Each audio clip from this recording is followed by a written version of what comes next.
हम्म।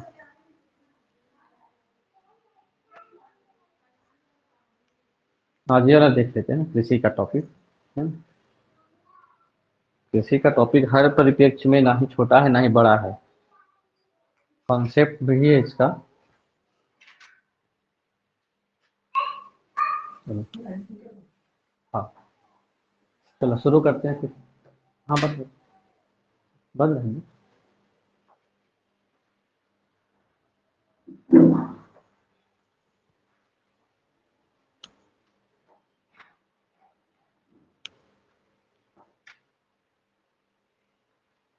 इस हाँ? वो आ जाएगा उल्टा सीधा, और जल्दी क्लिक करने से उल्टा हो जाता है, कभी कभी सीधा मिरर इमेज बन जाता है जल्दी क्लिक करने से। अब थोड़ा लेट लेट लेने से वो हो जाएगा। बात करेंगे आज कृषि की, और कृषि में स्पेशली भारतीय कृषि, क्योंकि कृषि हमारे लिए बहुत महत्वपूर्ण टॉपिक है हर परिप्रेक्ष्य में। तो कृषि का सीधा सीधा भूगोल से संबंध है, और ये आर्थिक भूगोल के अंतर्गत पढ़ी जाने वाली टॉपिक है। भूगोल के भी कई प्रकार हैं। अभी हम लोग जितना भूगोल पढ़ रहे थे, प्राकृतिक भूगोल पढ़ रहे थे, धरातल, उसके बाद ऊपर की स्थिति, नदी तालाब ये पढ़ रहे थे, वो प्राकृतिक भूगोल हो गया। ये जुड़ा हुआ होता है किसी भी व्यक्ति के अर्थव्यवस्था से। भारत की अर्थव्यवस्था की रीढ़ मानी जाती है कृषि। और आज के समय में हालांकि कृषि का स्थान सेकेंडरी हो गया है और दूसरे अर्थव्यवस्था में अपना स्थान ले लिए हैं। है क्या ये कृषि? तो कृषि को लेकर के हम लोग बात करते हैं तो ये सीधा सीधा किससे जुड़ा हुआ है? जियोग्राफी या भूगोल से ही जुड़ा हुआ टॉपिक है। अब भूगोल में हम लोग पढ़ते हैं, प्राकृतिक भूगोल में पढ़ते हैं मिट्टी। प्राकृतिक भूगोल में क्या पढ़ते हैं? मिट्टी पढ़ते हैं। और मिट्टी पढ़ने के दौरान हम लोग ये देखते हैं, मिट्टी पढ़े कि हम लोग मिट्टी पढ़ने के दौरान ये देखते हैं कि भारत के कौन कौन से क्षेत्र में कौन कौन सी मिट्टियां पाई जाती हैं। अगर जिस क्षेत्र में जिस मिट्टी की विशेषता है और उसी मिट्टी में जो उपज होती है वो हमारे लिए महत्वपूर्ण होती है, हम कहीं भी कोई भी फसलें नहीं लगा सकते हैं, ये हमको समझना पड़ेगा। तो मिट्टी का कनेक्शन किससे है? फसलों से है, और फसलों का कनेक्शन कृषि से है। यहाँ कृषि का मतलब आप लोगों का ध्यान में जाता होगा तो कृषि का एक मतलब आप लोगों को यही लगता होगा कि अनाज उत्पादन करना ही कृषि है ना? लेकिन कृषि का जो व्यापक डेफिनेशन होता है, कृषि केवल एक ही फसल उत्पादन से ही सीमित नहीं होता है। कृषि के अंतर्गत आज के परिप्रेक्ष्य में अगर आधुनिक परिभाषा बोला जाए तो एग्रीकल्चर या कृषि का मतलब होता है फसल उत्पादन के साथ साथ पशुपालन को साथ में लेकर चलना, उसके साथ साथ डेयरी को लेकर चलना, उसके साथ साथ मत्स्य उत्पादन को लेकर चलना, कुक्कुट पालन को लेकर चलना, सभी प्रकार के वो समस्त चीजें जो इस पर निर्भर होती हैं क्या कहलाती हैं? कृषि कहलाती हैं। और कृषि को स्पेशली इकोनॉमी के 3 सेक्टर होते हैं। प्राथमिक सेक्टर, जिसको प्राइमरी सेक्टर कहा जाता है, फिर सेकेंडरी, फिर टर्सरी, मतलब प्राथमिक, द्वितीयक और तृतीयक। प्राथमिक क्षेत्र स्पेशली किसको माना जाता था? कृषि। यहाँ कृषि का मतलब है, कृषि के भी 3 प्रकार होते थे। फसल से आने वाली आय, उसके बाद पशुपालन से आने वाली आय, उसके बाद वनों से आने वाली आय, उसके बाद मत्स्य उत्पादन से होने वाली आय। ये सभी चीजों को मिलाकर के एग्रीकल्चर कहा जाता है। और एग्रीकल्चर को किस सेक्टर में रखा जाता है? प्राथमिक सेक्टर। एकदम याद रखेंगे, हमेशा पूछा जाने वाला प्रश्न है कि कृषि कौन से सेक्टर का हिस्सा है। उसके साथ साथ मत्स्य, वन, पशु, खनिज भी है। लेकिन खनिज का जो सेकेंडरी रूप है, प्राइमरी क्षेत्र में खनिज और उत्खनन भी आता है, लेकिन जब हम लोग कृषि बस बोल देते हैं तो खनन उत्खनन सेकेंडरी में चला जाता है। तो आज इस टॉपिक में हम लोग पढ़ेंगे फसलों के बारे में, और कृषि जब करते हैं तो क्या क्या हमको चीजों को जाननी चाहिए, क्या क्या प्रश्न बन सकते हैं, और टॉपिक में कैसे आप लोगों को ध्यान रखना है। स्पेशली जो सी टेट या अन्य एग्जामों में जो प्रश्न बन रहे हैं, ये प्रश्न कैसे कैसे बन रहे हैं एग्रीकल्चर में समझिए। पहले एक समय में होता था कि कृषि में 3 क्षेत्र होते थे। फसलों को पूछा जाता था कि कौन सी फसल कौन से प्रकार की है, अर्थात एक होती है खरीफ फसल, एक होता है रबी फसल, एक होता है जायद फसल। इससे इतर अलावा और दूसरे प्रश्न नहीं बनते थे। अब के परिप्रेक्ष्य में उनको फसलों के वैरायटी को लेकर के, फसलें कब लगाई जाती हैं और उस फसलों का उत्पादन और उन पर रख रखाव को लेकर ही प्रश्न बन जाता है। तो हम लोग इसको देखेंगे किस किस आधार पर हम लोग एग्रीकल्चर को अलग अलग रूप में बांटते हैं। तो सबसे पहले क्या जरूरी है, किसी क्षेत्र में अच्छे खेती उत्पादन के लिए हर जगह कोई भी फसल नहीं होती। आज के समय में हमारे ही राज्य में देखा जाए तो एक कुछ जिले हैं जहां पर धान कटाई होने के बाद और अन्य फसलें नहीं ली जा सकती हैं, क्योंकि वहां की जलवायु वातावरण अनुकूल नहीं है। दूसरा, वहां पर जो जल की क्षमता है, सिंचाई सुविधा है, या वहां का वातावरण ही समझ जाएं। और मैंने उसमें लिखा था मिट्टी, मिट्टी मिट्टी के हिसाब से फसलों का उत्पादन होता है। और जैसे ही इस क्षेत्र में जाते हैं, मैकाल के किनारे क्षेत्र में, तो मिट्टी काली है। काली मिट्टी हालांकि धान उत्पादन के लिए उतना प्रभावी नहीं है, लेकिन रबी फसलों के लिए हमारे लिए इस क्षेत्र क्या है, बहुत ही अनुकूल है। तो यहाँ पर जमीन जो है लगभग आधे या एक महीने ही खाली रहता होगा, नहीं तो हमेशा ही कुछ ना कुछ फसलें लगाई जाती हैं। और इस तरफ देखा जाए दुर्ग के और रायपुर और इधर बालोद के आधे हिस्से में यहाँ पे स्थिति ऐसी हो गई है कि धान के बाद अगर सिंचाई सुविधा है तो धान लिया जाता है, नहीं तो खेत खाली छोड़ दिया जाता है। तो देखिए एक एक लाइन को हम लोग समझते जाएंगे, क्योंकि कॉन्सेप्चुअल प्रश्न आते हैं तो आपको अवधारणा स्पष्ट होनी चाहिए किसी भी टॉपिक में। पहला लाइन क्या लिखा हुआ है, भारत में जलवायु के आधार पर कई प्रकार की खेती की जाती है। ये एकदम महत्वपूर्ण है। और जलवायु क्या है, जलवायु है किसी क्षेत्र में दीर्घकालिक मौसमों का बदलाव, ये जलवायु कहलाता है। तो जलवायु के हिसाब से ही मतलब उस क्षेत्र में वर्षा का वितरण कितना होगा, टेम्परेचर कितना होगा, वायु की जो बहने की दर है कितनी होगी, वो डिपेंड करता है किसी क्षेत्र के जलवायु को।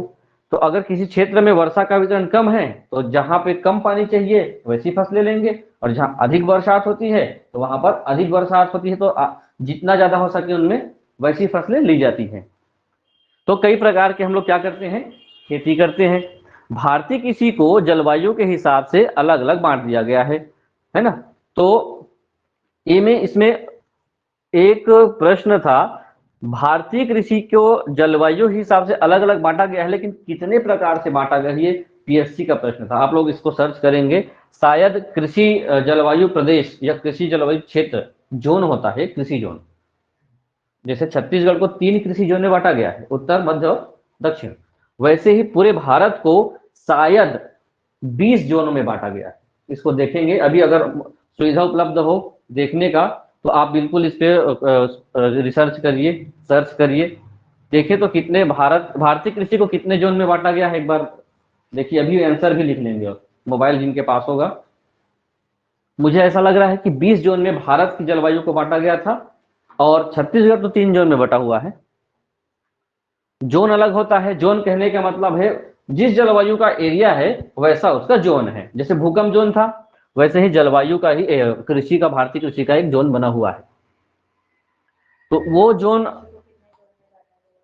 जोन के हिसाब से हमारी भारतीय कृषि को भी बांट दिया गया है। दूसरा, हमारे यहाँ पर कृषि को एक दूसरे तरीके से फिर से बांटा जाता है, जो सीजन के हिसाब से होता है। कितना है, 20 है कि 27 है, कुछ मिला नहीं, और वो नहीं जोन, चलिए वो मिलेगा तो बताएंगे।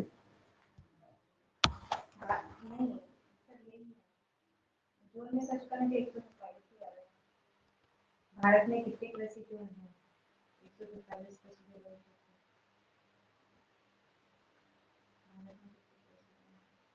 चलिए देखेंगे इसको, 20 है 127। दूसरा, इसको हम लोग किस आधार पे वर्गीकरण करते हैं, फसल के प्रकार के हिसाब से, कि कौन से इस पूरे 12 महीने में कौन सी फसल को कब लगाया जाता है, उस हिसाब से फसलें बांट दी जाती है, वैसे ही खेती की जाती है। मतलब हमारे यहाँ पर 3 प्रकार के सीजनल होते हैं, जैसे एक होता है रबी की, दूसरा होता है खरीफ की, और तीसरा होता है जायद की। ये है क्या, इसकी परिभाषा आपको ध्यान रखनी है, क्योंकि अधिकतर पहले फसलों का नाम पूछ दिया जाता था, अब ये पूछा जाता है कि आखिर वो रबी फसल है क्या। आपको रबी और खरीफ और जायद तीनों को समझना पड़ेगा। इसके लिए फसलों का वर्गीकरण किया गया है, और फसलें विशेष आवश्यकता के अनुसार उसकी खेती की जा सकती है। अगर हम लोग देखें, एक एग्जाम्पल लें, धान का एक खुद की एक विशेषता होती है कि वो अधिक जल को लेकर के अपना पैदावार करती है, अपना क्या करती है, उत्पादन करती है। अगर हम उसको किसी भी समय बो दें, बुआई कर दे, तो उसकी फसलें हमको अच्छे से प्राप्त नहीं होगी जैसा उनको मिलना चाहिए, क्योंकि उनको वैसा ही वातावरण मिलना चाहिए जिसको हम लोग क्या बोलते हैं, जलवायु। उसमें जलवायु में टेम्परेचर भी डिपेंड करता है, तापमान भी, उसके साथ साथ वर्षा का वितरण भी डिपेंड करेगा, उसके साथ साथ उन पे कितनी मात्रा में पानी चाहिए। क्योंकि धान एक और मक्का और गन्ना एक ऐसी फसलें हैं जिनमें बहुत ज्यादा मात्रा में सिंचाई की आवश्यकता पड़ती है। सिंचाई तो छोड़ दो, उनको पानी में डुबो कर रखा जाता है लगभग 2 से 3 महीने, है ना। हाँ, 120 दिन तो उनका जीवन काल होता है। 120 दिन पूरे समय में नहीं डुबा कर रखा जा सकता है, उसमें लगभग 60 से 70% डेज उसको पानी में रखना पड़ेगा, खासकर शुरुआती में। और जब तक उनकी परिपक्वता अवधि स्टार्ट नहीं हो जाती तब तक उनको उस स्थिति में रखा जाता है।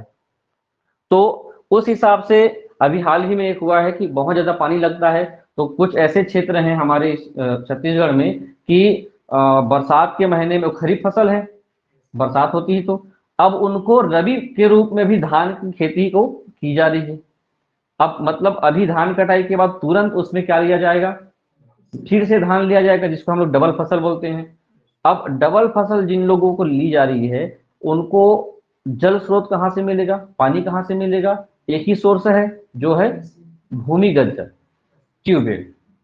उनको अलग से नहर की व्यवस्था और अन्य जगह से नहीं मिल पाता, तो ट्यूबवेल से ले रहे हैं। अब इतनी ज्यादा मात्रा में धान के लिए पानी की आवश्यकता पड़ती है कि ट्यूबवेल पूर्ति नहीं कर पाएगा, जिससे भूमिगत स्रोत है वो डाउन होते चला जाएगा। और जो जिस समय गर्मी पीक पे रहता है, जिस समय लोगों को पेयजल के लिए पानी की आवश्यकता होती है, वो उस समय पे पूरे पानी सूख जा रहा है। तो इसको लेकर के अभी गाइडलाइन इस जिले पे किया गया है कि जो व्यक्ति अभी डबल धान की फसलें लगाएंगे उनको 50,000 जुर्माना है। इस जिले की बात है, जिस जिले में हम लोग रह रहे हैं। चलिए, जैसे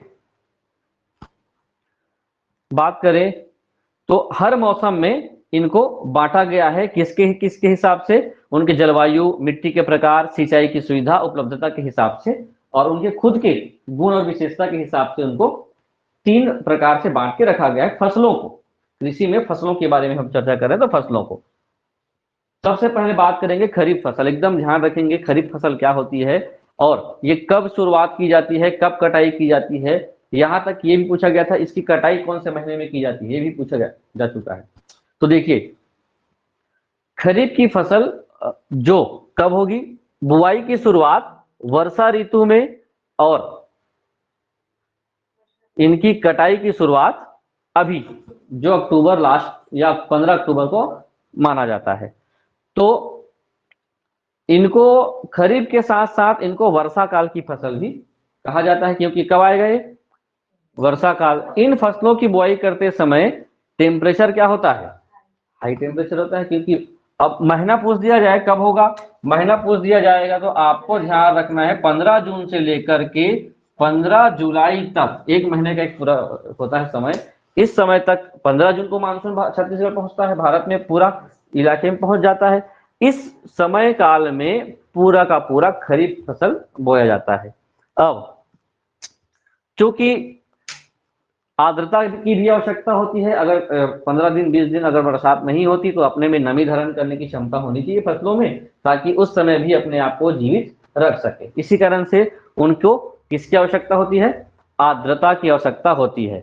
लेकिन जैसे ही फसलें पकती हैं और उस समय उनको क्या चाहिए, शुष्क वातावरण चाहिए। अब इस ऐसे स्थिति में फसलें जब पकने की शुरुआत हो रही है और ऐसे स्थिति में भी बरसात होती रहे तो वो नहीं पक पाएंगी। इसीलिए माना जाता है कि कटाई के कुछ समय पहले तक खेत को, धान खास करके खेत को क्या कर देना चाहिए, सूखा कर देना चाहिए, ताकि उसके जड़ तक वो क्या बन जाए, शुष्क धारण कर ले।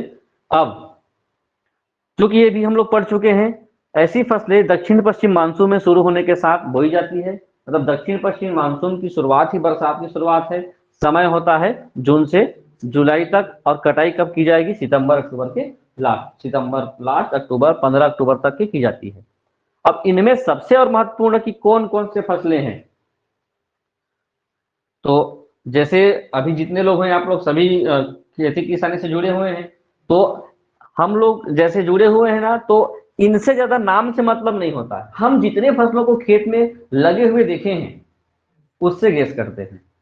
जैसे आपको पढ़ना पड़ जाएगा, है ना, कि कौन सी फसलें क्या है। आप समय के हिसाब से खेत जाके देखे नहीं हो तो परेशानी होती है, लेकिन आप लोग पीछे, आप लोगों को कोई परेशानी नहीं होगी। आप लोग देखे हैं ज्वार बाजरा कब बोया जाता है, बरसात में ही, स्टार्टिंग में ही बोया जाता है। धान भी उसी समय, मक्का धान मूंग भी उसी समय लगाया जाता है। मूंग का जो अभी सीजन चल रहा है, ये अभी मूंग रबी खरीफ और जायद में भी लिया जाता है, खास करके जायद में। सोयाबीन, कुछ लोग धान लगाते हैं, कुछ लोग सोयाबीन लगाते हैं इस समय में। तो बहुत आसान हो जाता है जो इसी फील्ड से, जब जिनका पारिवारिक बैकग्राउंड कृषि से है। तो हाँ, कुछ फसलें जैसे लोबिया, जिस क्षेत्र में जिस फसलों को लगाया जाता है वो उनको जानते हैं। मूंगफली भी, मूंगफली खरीफ है। खरीफ का मतलब बरसात में इनको लगाया जाता है, और अभी इसकी कटाई का मतलब है उनको। मूंगफली की फसलें देखें कि नहीं देखें आप लोग। मूंगफली की फसल आपको सरगुजा संभाग के ऊपर, जितना ऊपर जाते जाओ मूंगफली मिलेगी। हाँ, सरगुजा संभाग, अंबिकापुर, सूरजपुर, बलरामपुर, बहुत ज्यादा मात्रा में मूंगफली का उत्पादन होता है, जसपुर। और जैसे जैसे हम लोग नीचे आते हैं छत्तीसगढ़ के, वैसे वैसे हमको देखने नहीं मिलता है। जूट हो गया, कपास हो गया, गन्ना हो गया, तंबाकू हो गया, ये सभी फसलें क्या हैं, एक तो खरीफ की फसलें हैं। देखो फसलों का वर्गीकरण, अगर मैं अभी बोला हूं, अगर इसको और गहन अध्ययन करें तो इतने ही फसलों को फिर से 3 भाग में बांटा जाता है। एक होता है खाद्यान्न फसलें, फसलों के प्रकार हैं। कौन से फसलें? खाद्यान्न। इनका मतलब होता है ऐसी फसलें जिनको केवल खाने के लिए ही उत्पादन किया जाता है। इनका पर्पस क्या होता है, खुद खाएं या फिर बेचे तो लोग खाएं। ठीक है, तो खाद्यान्न फसलें हो जाती हैं। दूसरा होता है खाद्यान्न फसलों के साथ साथ दलहन फसलें। दलहन फसलों का पर्पस क्या होता है, इनसे क्या निकलेगा, दालें बनेंगी, और दालें दलहन फसलों के रूप में जाती हैं। और तीसरा क्या हो गया, तिलहन। इनसे क्या निकलेगा, तिल। जैसे इसी में आप लोग देख सकते हैं कोई ऐसी फसलें जो खाद्यान्न हो, ज्वार है, बाजरा है, धान है, मक्का है। उसके बाद एक होता है जिसको हम लोग बोलते हैं नगदी फसलें, नकदी। ठीक है, इसको भी खाया जा सकता है, इसको भी खाया जा सकता है, इसको भी खा सकते हैं, लेकिन इसका पर्पस होता है बेचना या अन्य चीजों के लिए उपयोग करना। तो खाद्यान्न फसलों में ज्वार बाजरा धान मक्का होते हैं। उसके बाद दलहन में मूंग की दाल। ठीक है, सोयाबीन क्या है, सोयाबीन का क्या निकाला जाता है, तेल, सोयाबीन का तेल। मूंगफली का, कपास, मूंगफली को, मूंगफली तिलहन है। मूंगफली को खाद्यान्न कहने का मतलब है आप मूंगफली को कितना खाएंगे, रोज खाएंगे क्या पका के, ये नहीं है ना। उसका तेल निकाल करके हम लोग क्या करते हैं, यूज करते हैं। मतलब उसको उसी के लिए ही उत्पादन किया जाता है। कपास, कपास को खाएंगे क्या आप लोग, नहीं खा सकते, नहीं उसका तेल निकाला जा सकता है, कुछ नहीं। ये क्या है, गन्ना, क्या इसमें आएगा, नकदी, है ना। ना इसका तेल होता है, ना इसकी दाल होती है, ना ही इसको आप खाते हैं, है ना। वो खाली तो खाली द्वादश के दिन, एकादश के दिन पूजा करोगे, एकादश के दिन पूजा करते हैं और द्वादश के दिन खाते खाए हैं। तो तंबाकू, अब किसी को तंबाकू खाना है, खाद्यान्न थोड़ी है, वो हर दिन सब्जी पका थोड़ी खाएंगे। वो क्या है, व्यापारिक उद्देश्य से, ताकि इनसे हम लोग आर्थिक रूप से क्या हो सके, बेचें। और इनका पर्पस है कि बीड़ी उद्योग में, सिगरेट उद्योग में, या खुद तंबाकू खुले में बिकता है। ठीक, इस परिप्रेक्ष्य से और वर्गीकरण किया जाता है, जो आप बिल्कुल ध्यान रखेंगे। फसल को देखें और जाने कि ये कौन सी है, खाद्यान्न है कि दलहन है या तिलहन है या फिर वो नकदी है। एक वर्गीकरण ऐसा भी होता है, और एक वर्गीकरण मौसम के हिसाब से पढ़ रहे, सीजनल। दूसरा होता है रबी। जैसे ही ऊपर की फसलों की कटाई होती है, उसके बाद कुछ ऐसे क्षेत्र होते हैं जहां पर अनुकूल होता है वातावरण, तापमान भी बहुत अच्छा होता है। उसके साथ साथ उस जगह की मिट्टी भी उसके लिए क्या होती है, अनुकूल होती है, तो हम उसको रबी के रूप में लेते हैं। तो बुआई कब की जाएगी, शीत ऋतु में। आप लोग कोई कंफ्यूज तो नहीं होते ना रबी खरीफ वाले में, कब आता है रबी कब आता है खरीफ, कोई परेशानी नहीं होनी चाहिए। ऐसी फसलों को रबी फसल कहा जाता है जो कब बोई जाती है, शीत ऋतु में बोई जाएगी। अभी बहुत तेजी से रबी फसलों की बुआई की जा रही है, अक्टूबर नवंबर दिसंबर तक भी इनकी बुआई की जाती है। और जब इनको काटा जाता है तो काटने का महीना होता है मार्च या अप्रैल तक, है ना। जिस समय आप लोगों ने देखा होगा चैत्र लगता है, चैत्र के महीने तक सभी की फसलें तैयार हो जाती हैं और उन्हीं के बाद गर्मी शुरू हो जाती है। इन फसलों का बुआई का समय में क्या चाहिए हमको, टेम्परेचर क्या होनी चाहिए, कम होनी चाहिए। जबकि पकते समय इनके लिए क्या होना चाहिए, वातावरण गर्म होना चाहिए।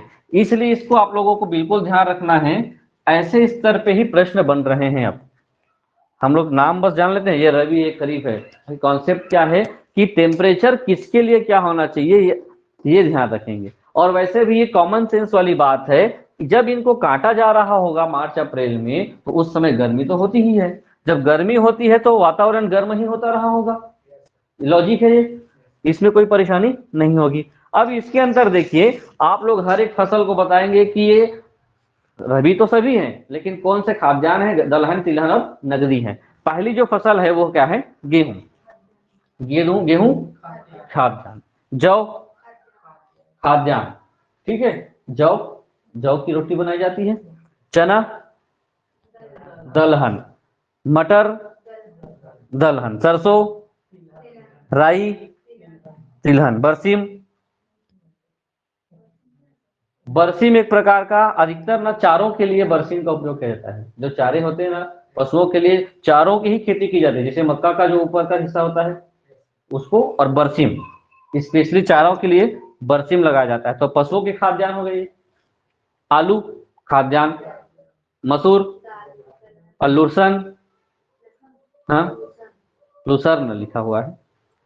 आप ये बताइए, आप मैडम आप बताइए, मैं हर बार इसको पूछता हूं, ये अरहर दलहन तिलहन खाद्यान्न क्या है और रबी में आएगा कि खरीफ में आएगा, और इसकी बुआई का समय बताएंगे अगर आपको मालूम है तो, और कटाई का समय बताएंगे। जब धान बोते समय किया जाता होगा तो खरीफ की फसल है। अरहर मतलब तुअर, अरहर मतलब तुअर, तुअर है, हाँ जून में, हाँ और चना गेहूं उगता है ना उस समय, हाँ चना गेहूं उगता है उस समय,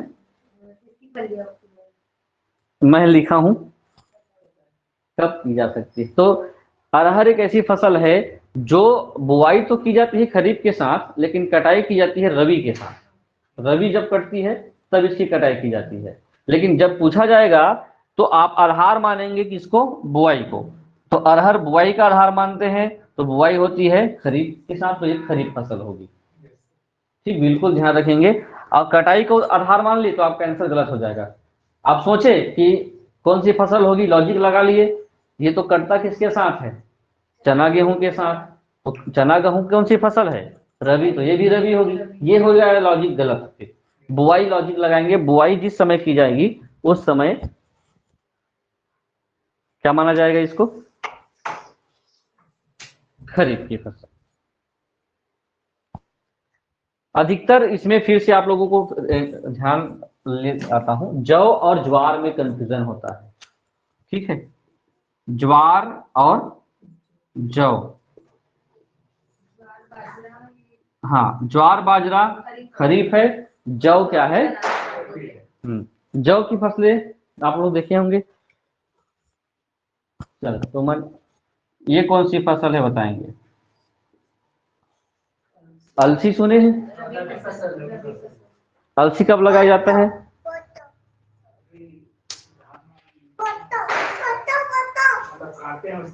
हाँ तो रबी की फसलें हैं ये, अलसी नाम नहीं है तो ध्यान रखेंगे फसलों के नाम।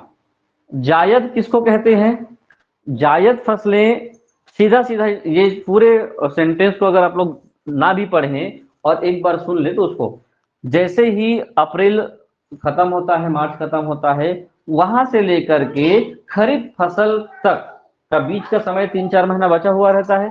इस बीच के समय में जो अल्पकालीन समय होता है उसमें सिंचाई सुविधा अगर उपलब्ध है, विशेषकर ट्यूबवेल वाला जो होता है, ऐसे लोग क्या करते हैं, कुछ फसलों को लेते हैं जिसी को हम लोग क्या बोलते हैं, जायद की फसलें। और अधिकतर ऐसी फसलें लेते हैं जिसको जैसे खीरा हो गया, ककड़ी हो गया, सब्जी हो गई, भाजी जो उस समय मिलता है। तो ऐसी फसलें जो कब की जाएंगी, मार्च की बुआई और जून तक इसको कटाई, मतलब 4-4 महीने का अगर सर्कल ले लिया जाए तो 4 या 12 महीने ये पूरे हो जाते हैं। खास करके बिल्कुल ध्यान रखेंगे कद्दू का, इसको एक फैमिली कहा जाता है एग्रीकल्चर में, सभी पौधों की फैमिली होती है। कोई एग्रीकल्चर पढ़े हैं क्या? नहीं पढ़े हैं? हाई फाई वाले आप लोग। उसमें एक फैमिली रहता है कुकुरबिटेसी, नाम है कुकुरबिटेसी फैमिली। ऐसी फैमिली को ही खरबूजा है, ककड़ी है, जैसे नार वाले, सीधी बात, ठीक, नार बियार वाले जितने फसल होंगे वो खास करके उसी फैमिली के कहलाते हैं। कंदमूल वाले, आलू गाजर मूली, ये एक फैमिली के हो गए जो जमीन के अंदर धसे रहते हैं। सबकी फैमिली है जिसका उत्पादन जिस रूप में होता है, एक बीजपत्री, द्विबीजपत्री, सब वो सब तो आप उसमें बॉटनी में आता ही है। खरबूजा, ककड़ी, खीरा, नाम भी वही आ गया, करेला, ये सब गर्मी में आता है ना, मार्च अप्रैल में लगा दिया जाता है, मई जून में लोग तपती गर्मी में सबको लेके खाते हैं, क्योंकि इतनी ज्यादा मात्रा में सिंचाई के कारण से इसमें बहुत ज्यादा मात्रा में जल धारण क्षमता होती है और शरीर में पानी की कमी को दूर कर देती है ना। इसके साथ साथ मूंग की फसल, उड़द और कुल्थी, कुल्थी कैसा होता है, छोटा सरसों जैसा ही थोड़ा सा। उड़द और मूंग को खासकर आज के समय में जायद में भी लिया जा रहा है। तो तीनों चीजें समझ में आ गई, खरीफ फसल, रबी फसल और जायद फसल। और खाद्यान्न फसल,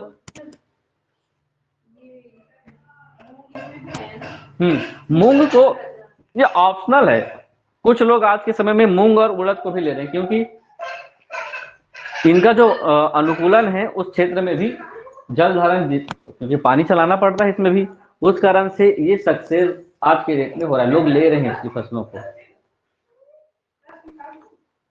तो ये तीनों प्रकार से। एक और वर्गीकरण होता है जो एग्जाम के लिए आपको पूछा जा सकता है, वो है कि अब खेती तो करते हैं, ये फसलों के प्रकार हुए ना, कि फसल को कब कब लगाते हैं। अगर कोई फसल, जैसे छत्तीसगढ़ की स्थिति देखें, कोई भी फसल को कभी नहीं लगा सकते, मैं बार बार बता रहा हूं। जैसे छत्तीसगढ़ में अभी जो मंथ चल रहा है कौन सा, नवंबर, दिसंबर, जनवरी और फरवरी, ये 4 महीने हमारे लिए टेम्परेचर बहुत ही अच्छा रहता है, खासकर 20 से 25 डिग्री सेल्सियस हमारे यहाँ औसत तापमान रहता है इस 4 महीने में, औसत ना, कभी ये कम हो जाएगा।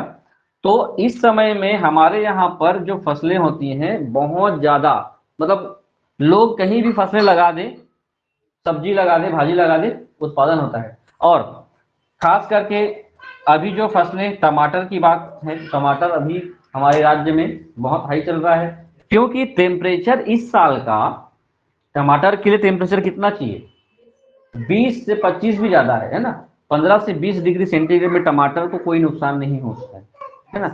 अब पिछले कुछ सालों से देखा जा रहा है जलवायु में परिवर्तन हो रहा है, जलवायु परिवर्तन के कारण से हमारे यहाँ राज्य की स्थिति ये हो गई है, पूरे भारत की, कि टेम्परेचर 30 डिग्री सेंटीग्रेड से ज्यादा है। इसके कारण से जो टमाटर की फसल है वो गलना शुरू हो जाता है और उसके फूलों में फल नहीं लग पाते हैं। अब ऐसी स्थिति में उत्पादन कम हो जाएगा, तो डिमांड डिमांड बढ़ती जाएगी। पहले के समय में टेम्परेचर अक्टूबर तक ही नॉर्मल हो जाता था, आज के समय में नवंबर खत्म होने वाला, आधा नवंबर हो गया खत्म, और टेम्परेचर भी अभी बहुत ज्यादा 30 डिग्री के आसपास आज भी है। तो इस स्थिति में ये टमाटर या अन्य सब्जियों के लिए हमारा राज्य अनुकूल है और बहुत ज्यादा मात्रा में सब्जी का उत्पादन इस समय होता है। तो कई लोग टमाटर को अच्छा रेट के कारण मिलना है, इसकी वजह से फरवरी मार्च में भी लगाने का प्रयास करते हैं, ताकि दिसंबर जिसमें जून जुलाई तक या मई तक गर्मी में उनको उत्पादन मिल सके। तो ये छत्तीसगढ़ के किसान लोग इसमें सफलता नहीं पा पा रहे हैं, क्योंकि पूरा का पूरा टेम्परेचर क्या होता है, ज्यादा होता है, पूरा का पूरा फसल नुकसान हो जाता है। मुख्य कारण ही टेम्परेचर है। कई लोग तो टमाटर लगाने के बाद भी उसके ऊपर बड़े बड़े नेट लगाए हुए हैं ताकि धूप उनको रोके, तब भी खराब हो जाती है। चलिए अलग बात है, जिन लोग को खेती करना होगा आधुनिक खेती, तो इसको ध्यान दें। अब मैं बात करता हूं कि खेती करने के तरीके। आज के समय में भारत या पूरे हमारे भारतवर्ष में कई 100 साल से खेती लोग करते आ रहे हैं, है ना। और वो कई सारे माध्यम थे। आज के समय में खेती करने का तरीका धीरे धीरे धीरे धीरे बदलता गया। लोग पहले जिस प्रकार से खेती करते थे उस पर उत्पादन देखते थे, बेहतर उत्पादन होता था तो उसको अपनाते थे। उसके बाद अगर नहीं होता था तो दूसरे तरीके वो सुझाते थे। हर क्षेत्र के हिसाब से आज भी हमारे यहाँ पर क्षेत्र के हिसाब से और जलवायु और उसके मैदानी और पथरीली जो हमारे यहाँ जमीन की स्थिति है उसके हिसाब से आज भी खेती के कई तरीके हैं। हम लोग जो खेती देखते हैं यहाँ पे, अगर दूसरे स्टेट जाते हैं तो वहां खेती करने का तरीका बिल्कुल डिफरेंस है ना। साउथ जाएंगे तो वहां का तरीका अलग है, असम जाते हैं तो वहां खेती करने का तरीका अलग है। कारण है कि वहां पर उस क्षेत्र की मैदानी भूमि है कि पथरीली है कि पहाड़ी है, उस हिसाब से वहां पे खेती की जाएगी। तो ऐसा वर्गीकरण भी एग्रीकल्चर में किया जाता है और उनको अलग अलग नाम से जाना जाता है। और ये सीधा सीधा एग्जाम, ये जो टॉपिक है ना व्यापम और पीएससी के स्तर के क्वेश्चन जो बनते हैं तो कॉन्सेप्चुअल, उस हिसाब से ये टॉपिक में डाल दिया हूं। अगर देखें पहले निर्वाह, निर्वाह मतलब जीवन निर्वाह वाली बात है। एक एक लाइन पढ़ें तो आप लोगों को समझ में आएगा कि क्या होता है निर्वाह खेती या सब्सिस्टेंस फार्मिंग। इस तरह की खेती, ध्यान से एक एक आप लोगों को उस समय भी बताया था कि कॉन्सेप्ट नहीं बैठता है, या पहली बार किसी टॉपिक को आप पढ़ते हो तो तीन तीन शब्द, चार चार शब्द आप पढ़िए, मंथन करिए, दिमाग में बैठाइए, तो वो कॉन्सेप्ट दिमाग में आता है। जैसे इस तरह की खेती जमीन के छोटे टुकड़ों पर होती है। यहाँ पे रुकिए और समझिए कि खेती कैसे होगी छोटे टुकड़ों पे। मतलब अगर आपके पास 1.5 एकड़ 2 एकड़ का एरिया होगा तो वो ऐसा ना करके छोटे छोटे टुकड़ों में की जाती है।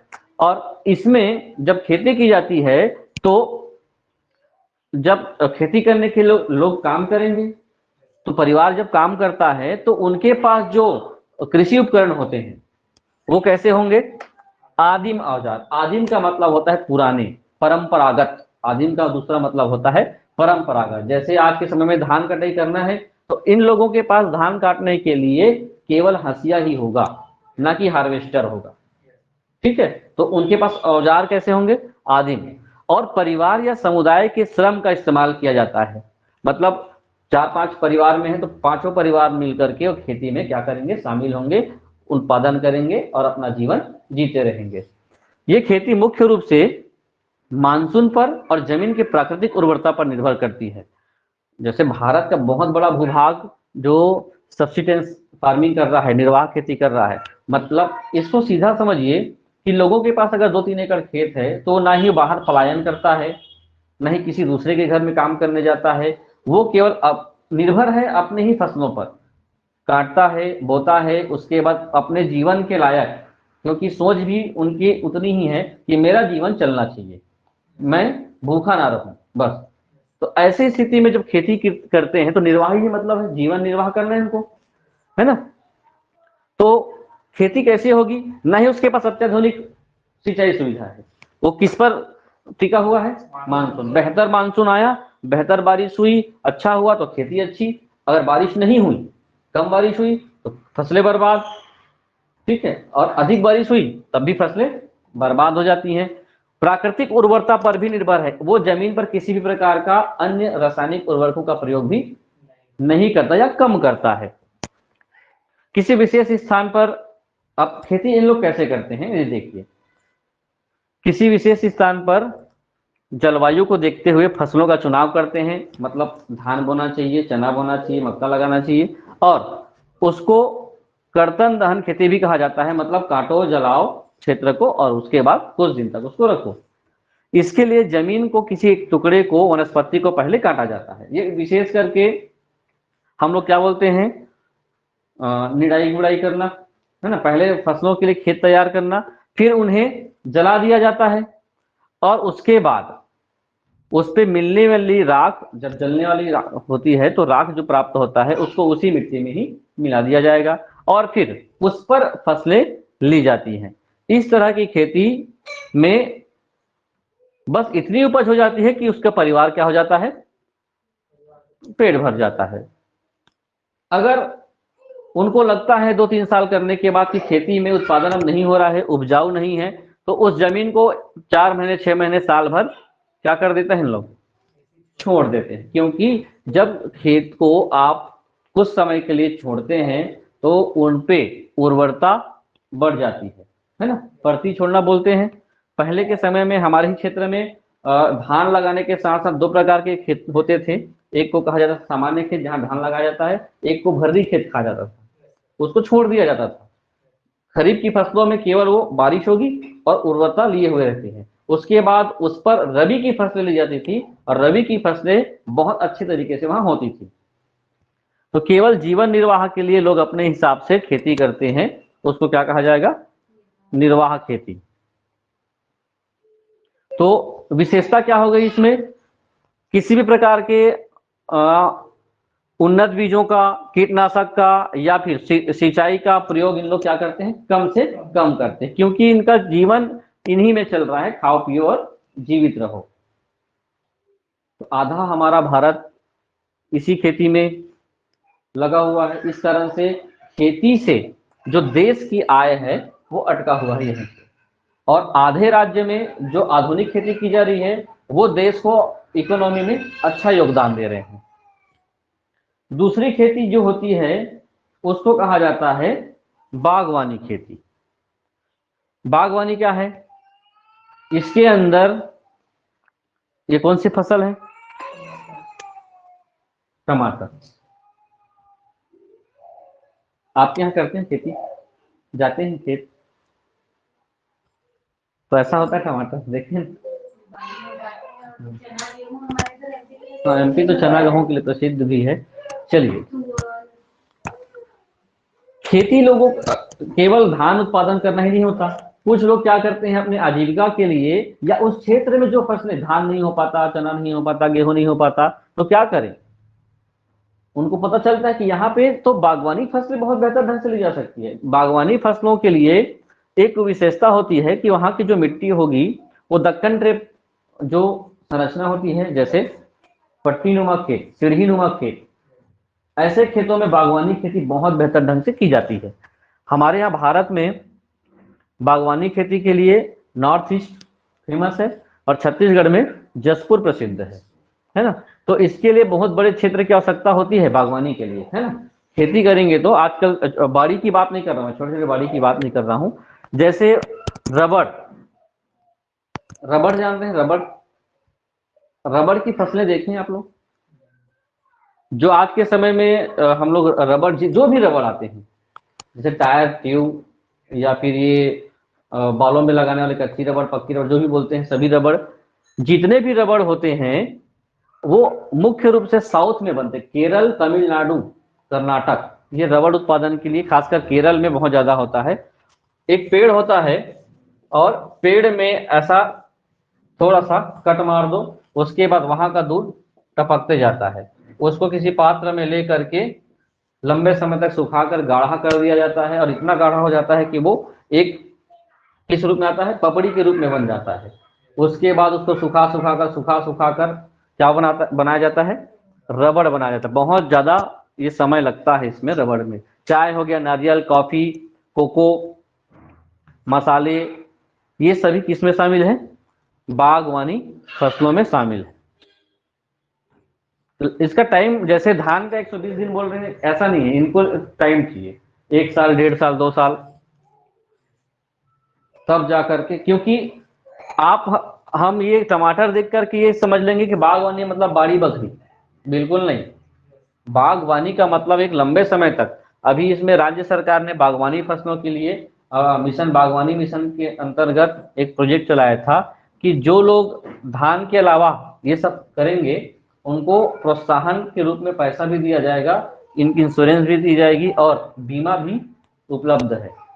लेकिन लोग धान के पीछे पड़े हुए हैं 3100 रुपये के कारण से। इनमें जो लाभ होता है वो आप कल्पना भी नहीं कर सकते, इतना ज्यादा बेनिफिट देता है ये बागवानी।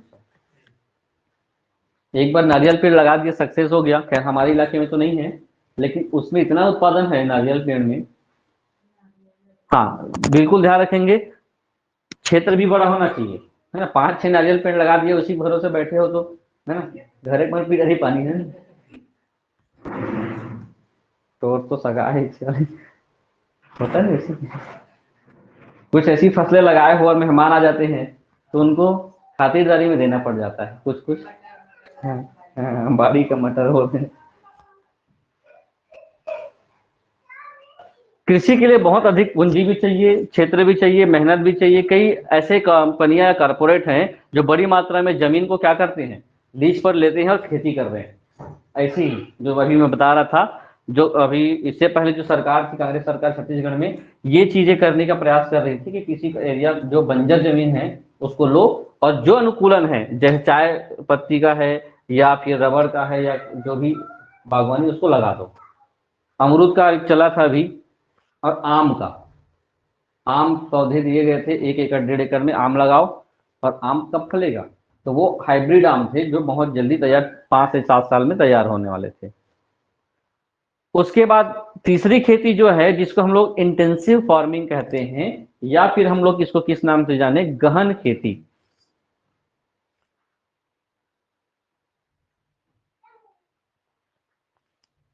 दो प्रकार की खेती होती है, इंटेंसिव और एक्सटेंसिव। बिल्कुल इस पे प्रश्न बन सकते हैं और बने भी हैं।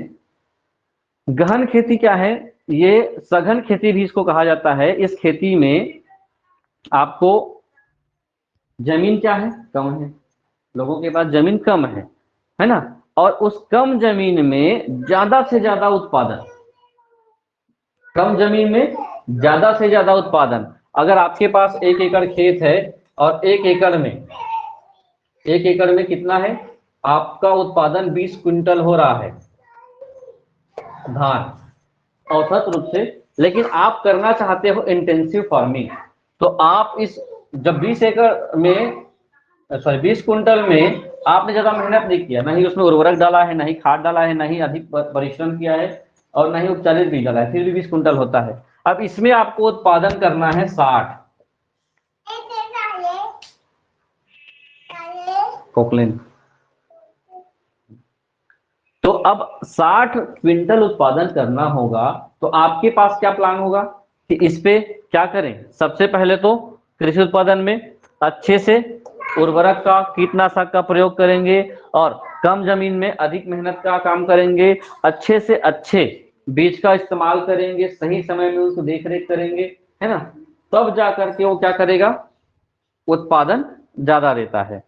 तो ज्यादा से ज्यादा पैसा लगाओगे तो ज्यादा से ज्यादा इसमें उत्पादन देगा। तो ऐसी खेती की ओर हमारा भारत अब अग्रसर हो रहा है। और ये इंटेंसिव जो फार्मिंग या गहन खेती का, भाई हरित क्रांति के कारण से हमारे यहाँ पर गहन कृषि बहुत चरम पे आई। 1966-67 पे हमारे यहाँ हरित क्रांति आई थी।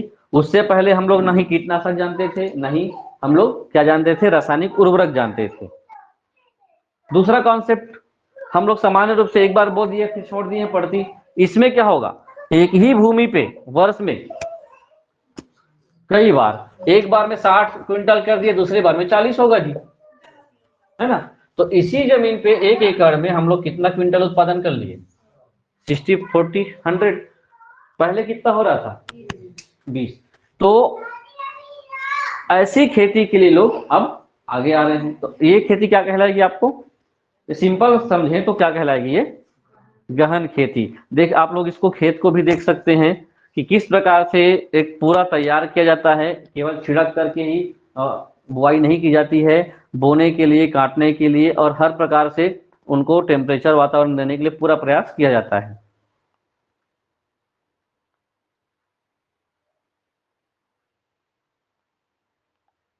समझ में आ रहा है इससे? यह हर संभव प्रयास करके पूंजी और श्रम का उपयोग किया जाएगा और एक निश्चित समय अंतराल के दौरान और ज्यादा से ज्यादा उत्पादन करने का प्रयास किया जाएगा। सामान्यतः 200% से अधिक सस्य गहनता वाले क्षेत्र को सघन कृषि माना जाता है। ये क्या है? सस्य गहनता। सस्य गहनता, सस्यावर्तन मतलब जितना ज्यादा हम लोग इसको गहरी जुताई करके काम करेंगे उस हिसाब से, जैसे ये क्या लगाया गया है, इसको क्या बोलते हैं, क्यारी को हमारे भाषा में मांदा बोला जाता है ना। तो इसका उपयोग आज के समय में मांदा वाला तो सोयाबीन में भी आज शुरू हो गया है हमारे क्षेत्र में, है ना। सोयाबीन की बुआई भी अब इसी रूप में की जाती है। पहले तो, अब तो बंद ही हो गया सोयाबीन लगाना। एक होता है शिफ्टिंग एग्रीकल्चर या शिफ्टिंग फार्मिंग, स्थानांतरित खेती।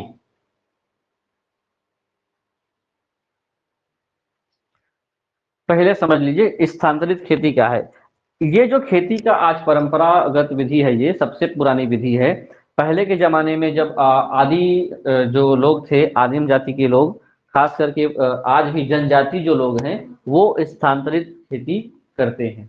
इसका ये मतलब होता है कि बहुत लंबे समय तक जंगल में रह रहे हैं और जिस जंगल पे रह रहे हैं उसी के आसपास क्या करते हैं, फसलों को और जंगल को साफ करके खेती करना शुरू कर दिए। जब खेती करना शुरू कर देते हैं तो कुछ सालों तक फसलें अच्छी होती हैं, लोग वहीं पर उत्पादन करके जीवन यापन करते हैं। कुछ समय बाद धीरे धीरे धीरे धीरे वो जमीन उपजाऊपन खत्म हो जाता है। अब ऐसी स्थिति में उनको जीवन यापन करने के लिए फसलें तो उगानी है। तो उनका कॉन्सेप्ट रहता है कि ऐसे छोटे छोटे क्षेत्र जहां पर वो खेती कर रहे थे, उस क्षेत्र को छोड़ करके पूरे के पूरे लोग वहां से गायब हो जाते हैं। ठीक, खुद ही ट्रांसफर हो जाते हैं और दूसरे जंगल चले जाते हैं या दूसरे इलाके में चले जाते हैं। वहां पर फिर से नई खेती की शुरुआत कर देते हैं। वहां पर उपजाऊपन फिर खत्म हुआ तो फिर वहां से फिर अन्य तीसरे जगह पे चले जाते हैं। ऐसे ऐसे वो अपने स्थान को ट्रांसफर करते करते गुजारते हैं। और ये स्थिति आ जाती है कि 8 साल, 10 साल, 15 साल, 20 साल तक वो घूमते रहते हैं और फिर से वही स्थान पे आ जाते हैं जहां पहले खेती कर रहे थे। 10 साल, 15 साल में वो खेत क्या हो जाएगा, फिर उपजाऊ हो जाता है। तो ऐसे स्थिति में ये आज भी हमारे यहाँ छत्तीसगढ़ में, मध्य प्रदेश में जनजाति लोग कर रहे हैं अभी। तो खेती दो प्रकार की इसलिए माना जाता है, एक स्थानांतरित खेती कहा जाता है और एक स्थायी खेती कहा जाता है। जनजाति में गोंड जनजाति, हलवा जनजाति स्थायी खेती करते हैं। अबू जमाड़, है ना, बैगा, कमार, ये सब आज भी स्थानांतरित खेती को अपनाए हुए हैं। क्लियर है? छोड़कर चले जाएंगे। हाँ, जाने से पहले उस जगह को क्या करते हैं, पूरा जला के जाते हैं ताकि वहां पर जो राख है वो वहां पे मिट्टी में घुल मिल जाए और वहां इतना उपजाऊ हो जाए कि अब जब फसलें हम लोग लें तो बहुत अच्छा उत्पादन हमको मिल सके। इन स्थानांतरित खेती को देखिए, कोई भी भूमि का टुकड़ा कुछ समय तक फसल लेने के लिए चुना जाता है और उपजाऊपन कम होने के बाद इसको छोड़ करके दूसरे टुकड़े को ऐसे ही खेती के लिए चुन लिया जाता है। इसके पहले चुने गए टुकड़े पर वापस प्राकृतिक वनस्पति का विकास हो जाता है, राख और मिट्टी मिल जाने के कारण से। अब आमतौर पर कितने वर्षों तक, 10 से 12 वर्ष और कभी कभी तो 40 से 50 साल तक जमीन का पहला टुकड़ा वैसे ही पड़ा रहता है और वहां पर बहुत अच्छी क्या हो जाती है, खेती के लिए तैयार हो जाती है। बार बार ट्रांसफर होने के कारण से इनको झूम खेती के नाम से जाना जाता है। और ये झूम खेती, ट्रांसफर वाला जो खेती है जिसको हम लोग स्थानांतरित खेती कहते हैं, उसका दूसरा नाम ही झूम खेती है। कभी झूम बोल दिया गया तो आप समझेंगे ट्रांसफर। और मुख्य रूप से कौन करेगा, जनजातियों में अभी प्रचलन में है। देखिए, पर्यावरण प्रभाव को देखते हुए भारत में कुछ हिस्सों पे इस पे क्या लगा दिया गया है भैया, प्रतिबंध है। क्योंकि आग लगा के चले जाओगे, अब खेती एक परिवार थोड़ी कर रहा है, पूरा गांव चला जाता है। अब एक गांव अगर कहीं किसी क्षेत्र से जा रहा होगा तो कई 100 एकड़ को वो प्रभावित करेगा।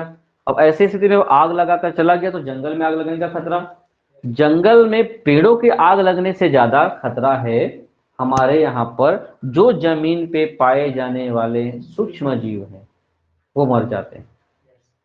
आज भी जो हार्वेस्टर से खेती के अभी हम लोग कटाई कर रहे हैं, कटाई करने के बाद एक तुरंत कॉन्सेप्ट लोगों के दिमाग में है कि जला दो, जो बचा हुआ पेड़ा जला दो। ये जलने के कारण से जमीन में पाए जाने वाले जो सूक्ष्म जीव हैं वो जल करके मर जा रहे हैं। और यही कारण है कि तुरंत हम रबी की फसल ले रहे हैं, तो पोषक तत्व तो पूरा खत्म हो गया है ना। अब ऐसी स्थिति में जब हम अगला फसल गेहूं की लेते हैं या चना की लेते हैं, तो चना को जो नाइट्रोजनीकरण होता है चना में, है ना, वो सबसे मुख्य विशेषता होती है, वो नहीं मिल पाता। और ऐसे कारण से चना की फसलें तुरंत मर जा रही हैं। चना का मरने का कारण वही है। और जिसको हम लोग क्या बोलते हैं, पेरा, जो पेरा जलाते हैं, पराली। हार्वेस्टर के कारण से पराली जलाने वाला जो है हरियाणा और पंजाब में सबसे ज्यादा पराली जलाया जा रहा है। पराली का मतलब ही होता है हार्वेस्टर चला, दाना आ गया और बचा हुआ पैरा वहां छूटा रहता है। इतनी ज्यादा मात्रा में पराली जलाने का वहां पे दिल्ली में चल रहा है कि पूरा दिल्ली, हरियाणा, पंजाब धुआं से भरा हुआ है ना। और धुआं के कारण से अभी दिल्ली की स्थिति यह है कि वहां पे दो चीजें हो रही है। क्या? धुआं दो प्रकार से हो रहा है। पहला जो धुआं हो रहा है पटाखों से, वहां पे पटाखों पे बैन लगा हुआ था, किसी भी प्रकार के पटाखे नहीं जला सकेंगे आपको। फिर भी दिल्ली के निवासी लोग पटाखे जलाए हैं और वहां इतना धुंध हो गया है कि दिन रात सब बराबर हो गया है दिल्ली में। दूसरा, पराली। पराली जलाने के कारण से पूरा दिल्ली धुआं धुआं है। जैसे ठंड के महीने में आपको दिखता है कोहरा, वो वहां पे दिन रात कोहरा दिख रहा है दिल्ली की स्थिति। तो इसको लेकर के कृषि जो वैज्ञानिक हैं, पराली को लेकर के एक उन्होंने कॉन्सेप्ट दिया है कि जो पराली होते हैं, जो पैरा होते हैं, उसको आप ना जलाएं और इकट्ठा कर करके जितना कुड़ी हो वो इकट्ठा कर करके आप क्या करें, बेचें। तो बेचें तो खरीदेगा कौन? तो ये माना गया है जिस प्रकार से धान से एथेनॉल बनाया जाता है। अब एथेनॉल क्या है? ईंधन के रूप में उपयोग किया जाता है ना। तो धान से अभी बीच में भूपेश बघेल की सरकार ने धान से एथेनॉल बनाने का निर्णय लिया था। बहुत ज्यादा धान होता है तो धान की या धान की भूसी से डायरेक्ट धान से भी बनता है।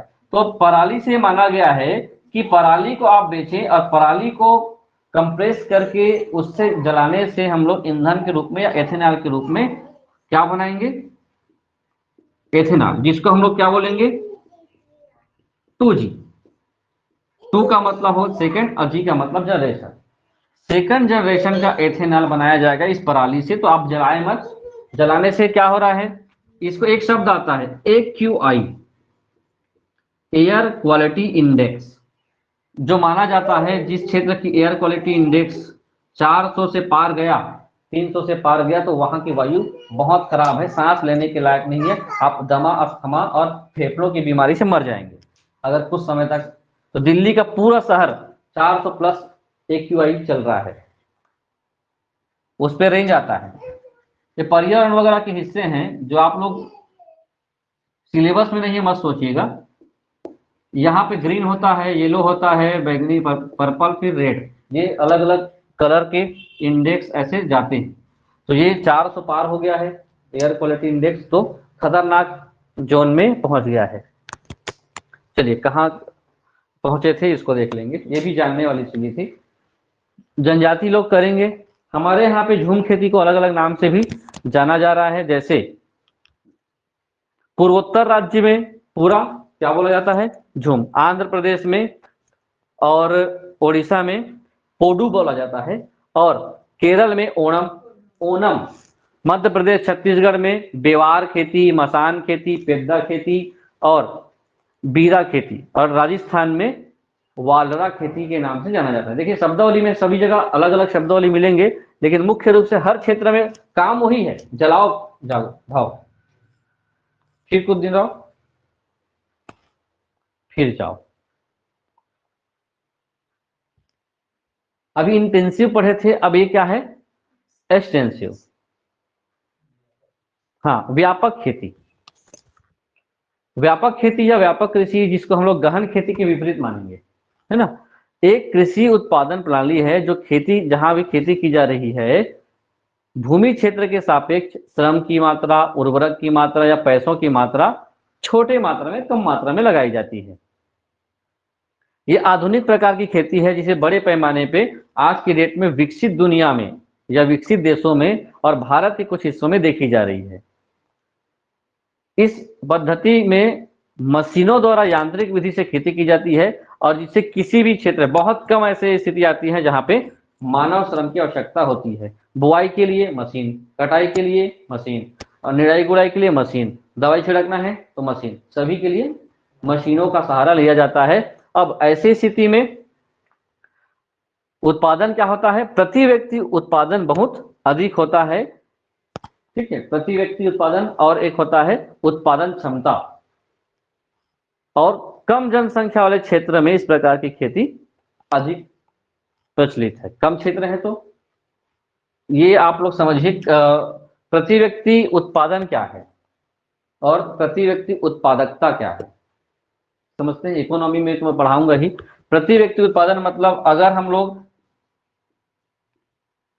अलग अलग, 1 एकड़ है, ये 1 एकड़, 1 एकड़, 1 एकड़, 3 एकड़ है, और 3 एकड़ में हम पूरे गांव में कितने लोग हैं, 300 लोग हैं। अब इसमें 20-20 कुंटल उत्पादन हो रहा है, तो कितना कुंटल उत्पादन हुआ, 60 कुंटल हुआ। 60 कुंटल हुआ और खाने वाले कितने हो गए, 300, तो कितने हो गए, 50, 50 का आंकड़ा आया। तो ये क्या है, प्रति व्यक्ति उत्पादन। अब इंटेंसिव में क्या होता है, एक बार फसलें ली जा रही हैं। अब इसमें क्या हो रहा है, 100 कुंटल हो रहा था, है ना, तो यहां प्रति एकड़ उत्पादन किसके हिसाब से, उत्पादन 100, 100, 100, उत्पादन क्षमता, इसमें उत्पादन कम होगा, 20 ही होगा। एक कॉन्सेप्ट समझ लीजिए, उत्पादन कितना होगा इसमें, 20 ही होगा, लेकिन प्रति व्यक्ति के हिसाब से ज्यादा है। वहां पर, यहां पर 20 की जगह कितना होता है, 100 होता है, क्योंकि वो 2 बार 3 बार फसलें ली जा रही है। तो वहां पर उत्पादकता ज्यादा है, जमीन की उत्पादकता ज्यादा है, यहाँ उत्पादकता कम है। लेकिन लोगों के हिसाब से, क्योंकि ऐसे कौन सा क्षेत्र में की जाएगी, जहां पे लोग कम रहते हैं, है ना। इकोनॉमी में इसका तरीका है कैसे इंटेंसिव, कैसे एक्सटेंसिव का उत्पादकता क्षमता और उत्पादन को निकाला जाता है। कुछ ऐसी खेती होती है, इसमें मैंने बता ही दिया था कि इलाका पूरा खाने पीने का थोड़ा बहुत कर लेता है, और पूरा का पूरा वो उत्पादन किस लिए करता है, कॉमर्शियल के लिए, है ना, बेचने के लिए करता है। जैसे गेहूं, कपास, गन्ना, तंबाकू, मक्का, ये सब को, धान गेहूं तो थोड़ा खाने पीने के लिए कर लेगा, लेकिन बहुत ज्यादा मात्रा में उत्पादन कपास, गन्ना का, तंबाकू का कहाँ होता है, वाणिज्यिक खेती के रूप में हम लोग जब खेती करते हैं, पूरा का पूरा वो राज्य या पूरा का पूरा इलाका वो लगा हुआ है उस क्षेत्र में, ताकि उत्पादन हो और आर्थिक लाभ मिल सके। हमारे यहाँ भी सोयाबीन आया था, तो सोयाबीन को हम लोग क्या कर रहे थे, किस रूप में, वाणिज्यिक रूप में ले रहे थे ना। जमीन को बहुत खराब किया सोयाबीन, भूमि की उत्पादन क्षमता को। सोयाबीन हमारे यहाँ की फसल का नहीं है, सोयाबीन चीन से आया हुआ है, और चीन से आया हुआ सामान लंबे समय तक कुछ भी हो नहीं टिकने वाला है, तो फसलों को खराब कर गया, खुद भी उत्पादन नहीं दे पाया। शुरुआत में अच्छा रिस्पांस मिला था।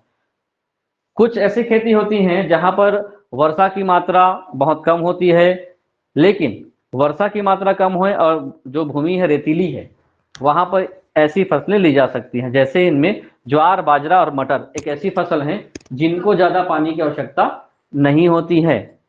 जितना राजस्थान का क्षेत्र है,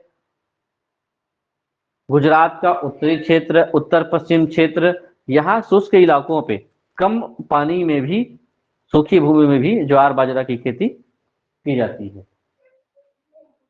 अब आप लोगों को दिमाग पे ये तो बैठ गया है ना कि शुष्क भूमि किधर होगी, आर्द्र भूमि किधर होगी, है ना। कभी कभी गीले भूमि में भी खेती की जाती है जहां पे लगातार बारिश होती है। जैसे हमारा एक क्षेत्र है पूर्वोत्तर, पूर्वोत्तर क्षेत्र के बाद पश्चिमी घाट, हमेशा वर्ष भर बरसात होती है, तो धान की फसलें बहुत अच्छी है।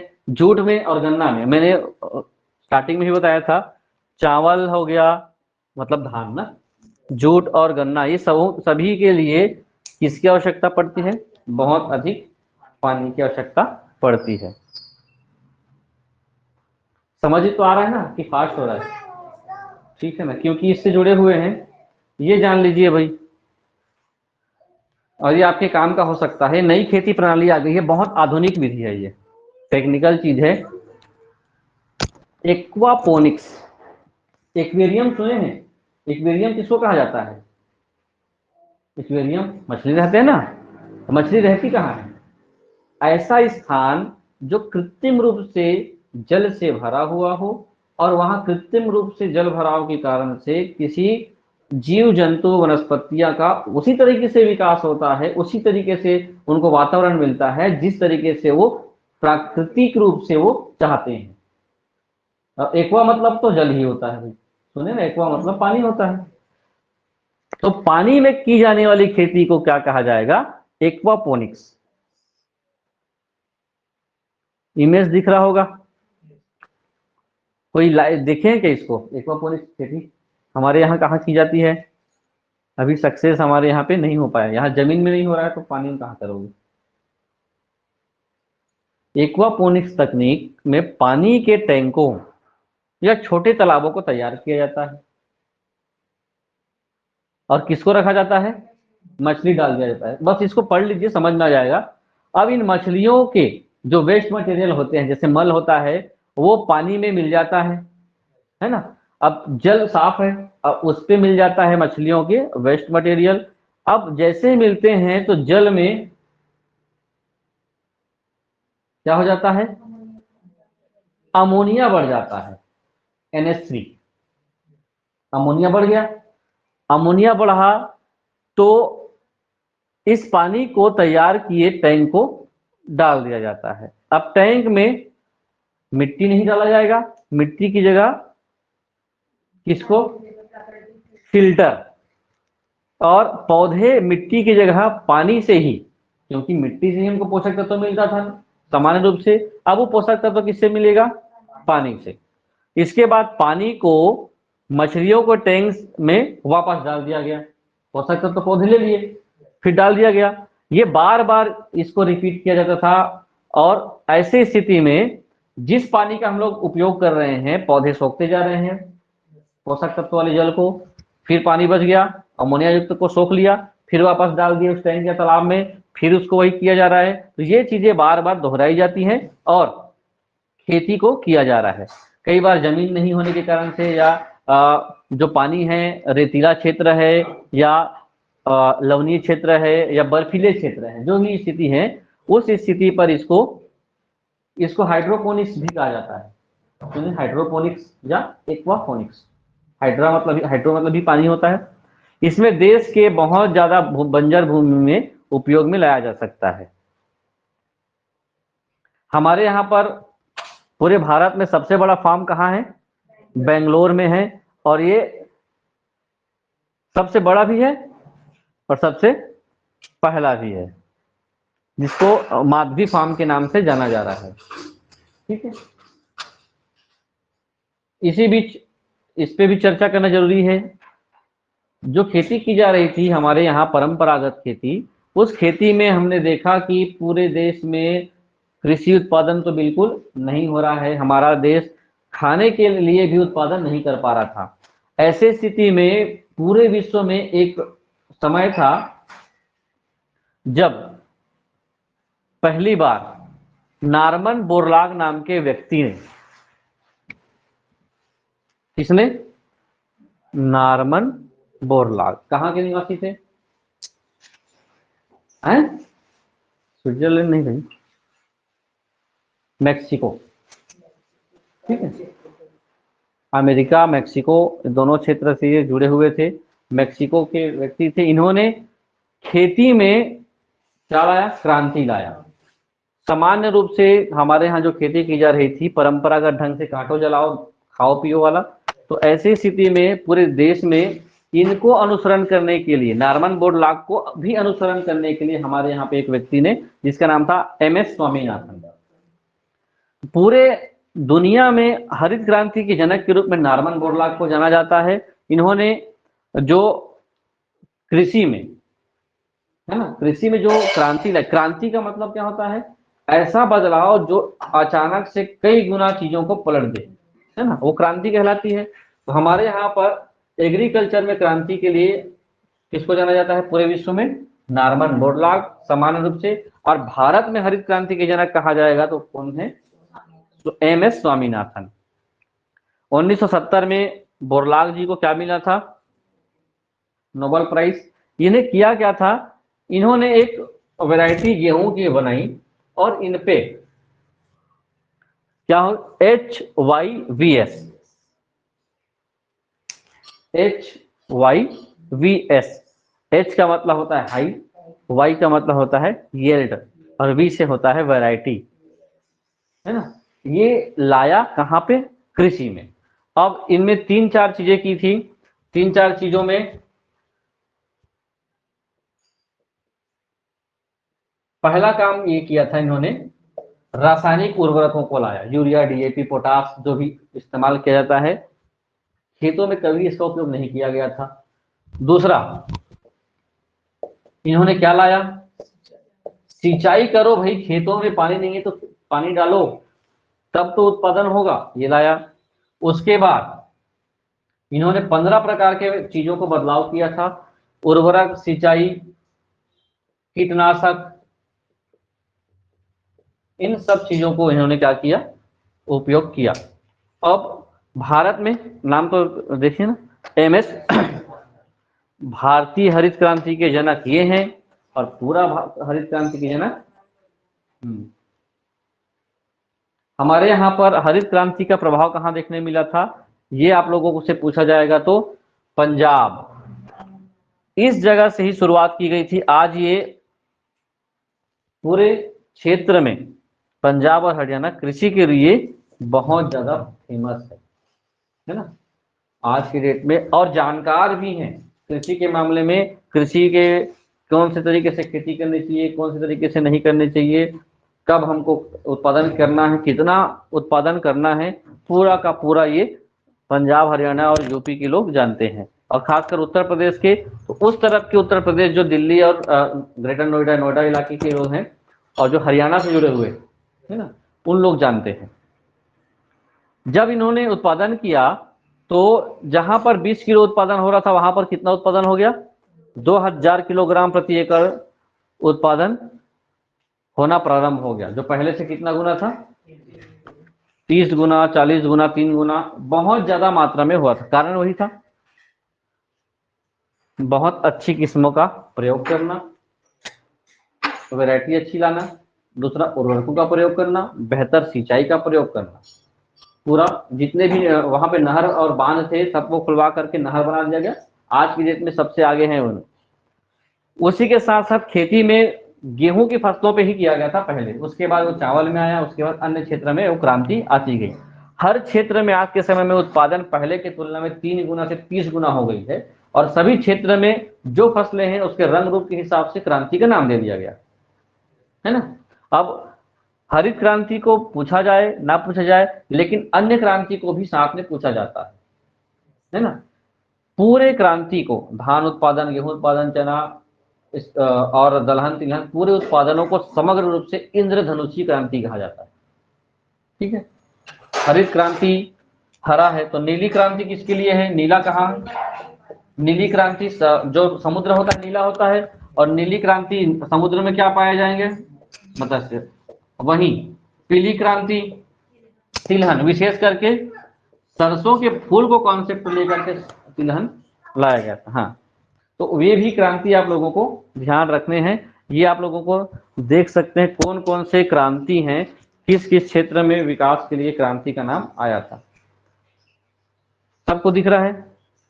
हरित क्रांति में हरित सोना किसको, बांस, हरित क्रांति पढ़ते जाएंगे, खाद्यान्न। नीली क्रांति, लाल क्रांति, टमाटर उत्पादन और मांस उत्पादन। सेफ्रॉन क्रांति, केसर। रजत क्रांति, अंडा या फिर कुक्कुट मुर्गी। पीली क्रांति, ग्रीन गोल्ड, चाय।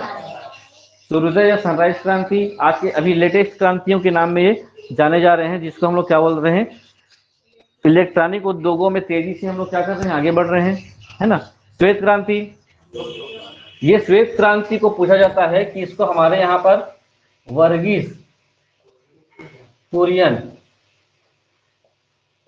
श्वेत क्रांति के जनक वर्गीस कुरियन, है ना। 1980 के समय में, 1978 या 80 के समय में ये हमारे यहाँ श्वेत क्रांति भारत में आई थी। उसके साथ साथ हमारे यहाँ पर एक जगह है गुजरात में, एक है आनंद। गुजरात में एक जगह है आनंद, यहाँ पर बहुत ज्यादा मात्रा में डेयरी प्रोडक्ट्स आज भी काम किया जा रहा है। इसको दूसरा नाम है आनंद मिल्क यूनियन लिमिटेड, जिसको आप लोग कौन सा दूध बोलते हो? हाँ, अमूल एक संस्थान है आनंद मिल्क यूनियन लिमिटेड। ये क्या करता है, उस समय से क्रांति को लेकर के बहुत अच्छा काम किया था। अब तो अलग अलग कंपनियां क्षेत्र आ गए हैं, तो लोग इसको एक अमूल को कुछ दूसरा समझ लेते हैं। अमूल का फुल फॉर्म है आनंद मिल्क यूनियन लिमिटेड। जो आनंद जगह है वहाँ कई लोगों के समूह मिलकर के डेयरी प्रोडक्ट का उत्पादन कर रहे हैं। उसके बाद खाकी क्रांति, गुलाबी क्रांति, झींगा प्याज। खाकी क्रांति, अमृत क्रांति, नदी जोड़ो। इंद्रधनुषी क्रांति, सभी क्षेत्र। रजत रेशा क्रांति, कपास। सुनहरी क्रांति, शहद या फल। इसको याद कर लेंगे, एक ही पेज में है। और एक नीचे में कौन कौन से क्रांति के जनक कौन कौन है, ये भी है। भारत में हरित क्रांति, विश्व में हरित क्रांति, हाँ। भारत में नीली क्रांति, हाँ। भारत में श्वेत, वर्गीस कुरियन। भारत में प्रेरित प्रजनन क्रांति, हीरालाल चौधरी। भारत में गुलाबी क्रांति, स्वर्णिम क्रांति, निरपक्ष टूटेज। भारत में लाल क्रांति, विशाल तिवारी। और सिल्वर क्रांति के जनक इंदिरा गांधी को ऐसे माना जाता है। रजत क्रांति, रजत।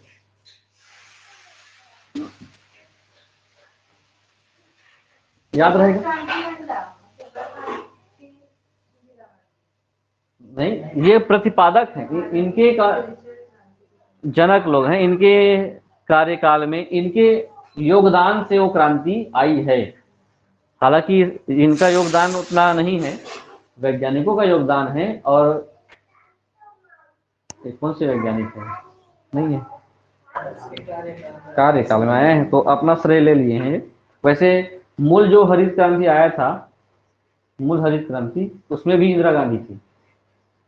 1966-67 में पंचवर्षीय योजना चल रहा था, और पंचवर्षीय योजना चल रहा था तो 66 में योजना खत्म हो गई थी, योजना अवकाश आया था, है ना। 3 साल का योजना अवकाश था, 66, 67, 68। तो 3 साल में हरित क्रांति को लाया गया था। चलिए थोड़ा मैथ्स देख लेते हैं,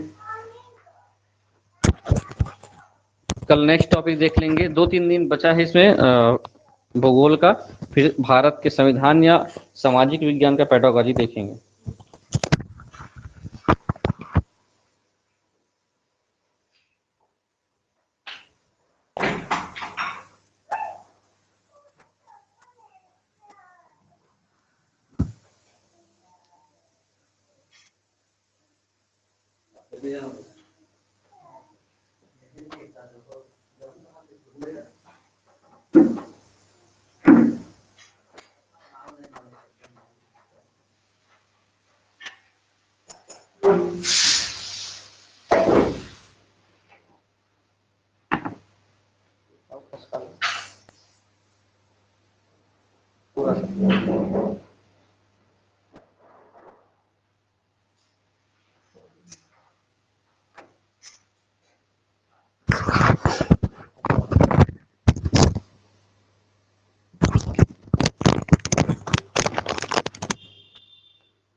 ठीक है, मैथ से स्टार्ट करते हैं।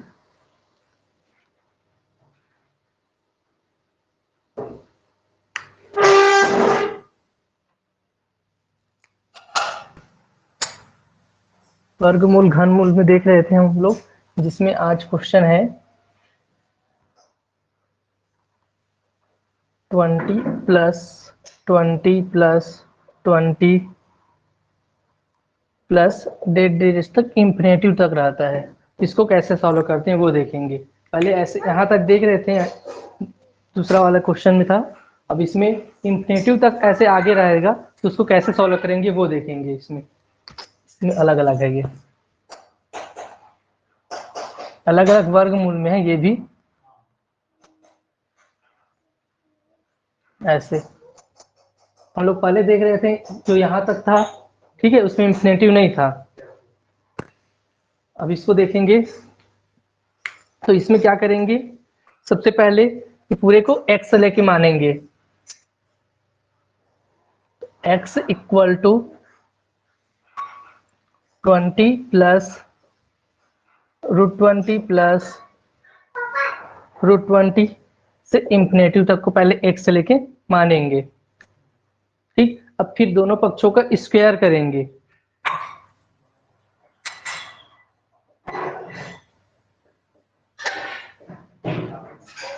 दोनों पक्षों का वर्ग कर देंगे, तो ये क्या हो जाएगा, ये x स्क्वायर हो जाएगा।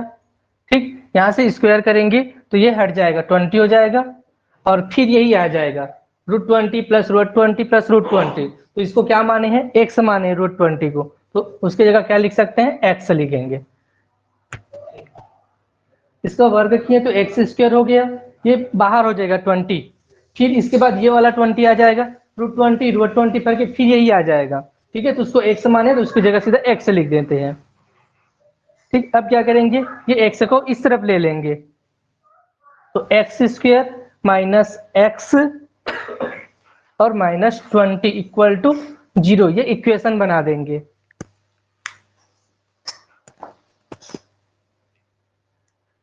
ठीक है, अब इसमें ही इसको दो भाग में तोड़ेंगे।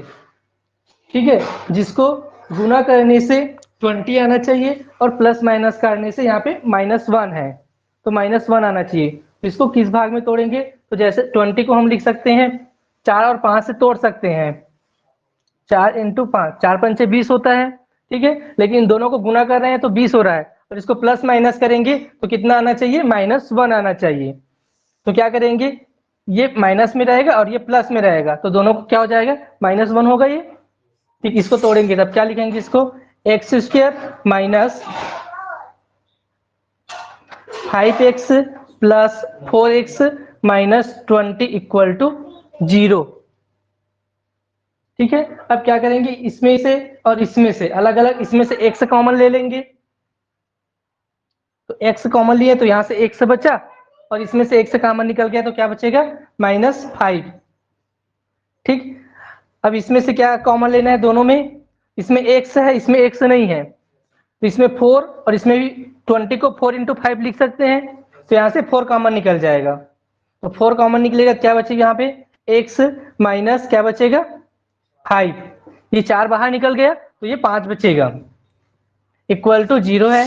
ठीक है, अब दोनों में देखिए, इसमें भी x -5, इसमें भी x -5, तो दोनों से x -5 कॉमन ले लेते हैं, x -5 कॉमन ले लिए, तो फिर इसमें क्या बचा है, x + 4 इक्वल टू 0। ठीक है, तब इसको दोनों को 0 के इक्वल मानेंगे, तो x -5 इक्वल टू 0 मानेंगे और x + 4 इक्वल टू 0। ठीक है, तो अब 5 को उस तरफ ले जाएंगे, तो x इक्वल टू कितना हो जाएगा, 5 हो जाएगा इसमें का, और x इक्वल टू हो जाएगा -4। ठीक है, तो माइनस वाले को नहीं लेंगे, इसमें पॉजिटिव वाले को लेंगे, x का वैल्यू, x का वैल्यू पर, मतलब क्या हुआ, जो इसको सॉल्व किए हैं तो इसका आंसर कितना आया, 5 आया। और इसको इतना लंबा बनाने से एक ट्रिक है, डायरेक्ट बना सकते हैं इसको। क्या है, ये 20 है, ठीक है, तो 20 के दो भाग में तोड़ते हैं तो क्या आता है, 4 और 5 आता है। ठीक है, तो यहाँ पे प्लस प्लस वाला आएगा तो बड़ी संख्या लेना है, जैसे कि 4 और 5 में तोड़े हैं इसको, ठीक है। तो दोनों में अगर ये सामने में प्लस प्लस प्लस वाले आ रहा है तो उसमें कौन सा लेना है, बड़ी संख्या लेना है।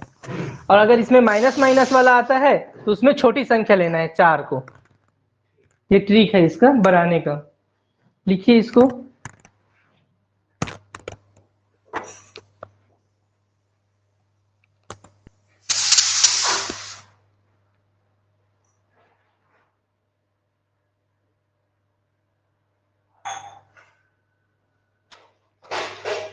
हो गया।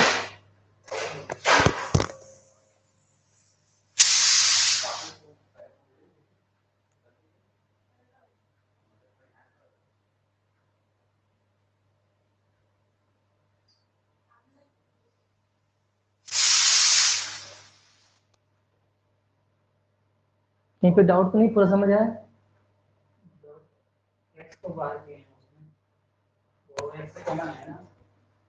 यहाँ पे ये वाला, हाँ इसमें दोनों में एक से एक से है, ठीक है। तो एक एक को कॉमन ले लेते, बाहर ले लिए, तो इसमें से एक से बचेगा और इसमें बाहर निकल गए तो 5 बचेगा, ठीक है। अब इसमें क्या करेंगे, इसमें एक से है और इसमें मतलब क्या लिए, पहले इन दोनों को देखें उसके बाद इन दोनों को देखे हैं।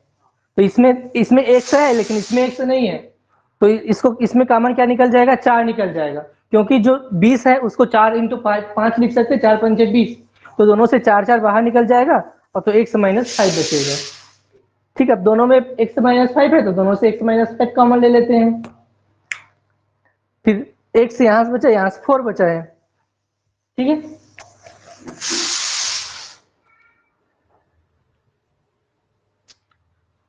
इसी में और क्वेश्चन देखते हैं, ऐसी वाला है सेम।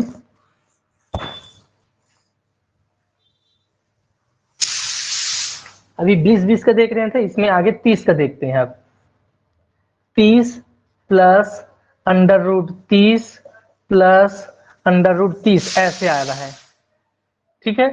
डेस इंफिनिटिव तक रहेगा तो ऐसे वाला बनाएंगे ना, ठीक ठीक है। तो सबसे पहले क्या करेंगे, इसमें इसको x के इक्वल में लेंगे, मानेंगे इसको x equal to √30 plus √30 plus √30 plus डेस इंफिनिटिव, ठीक ऐसे मानेंगे। अब क्या करेंगे, इसका दोनों पक्षों का वर्ग करेंगे,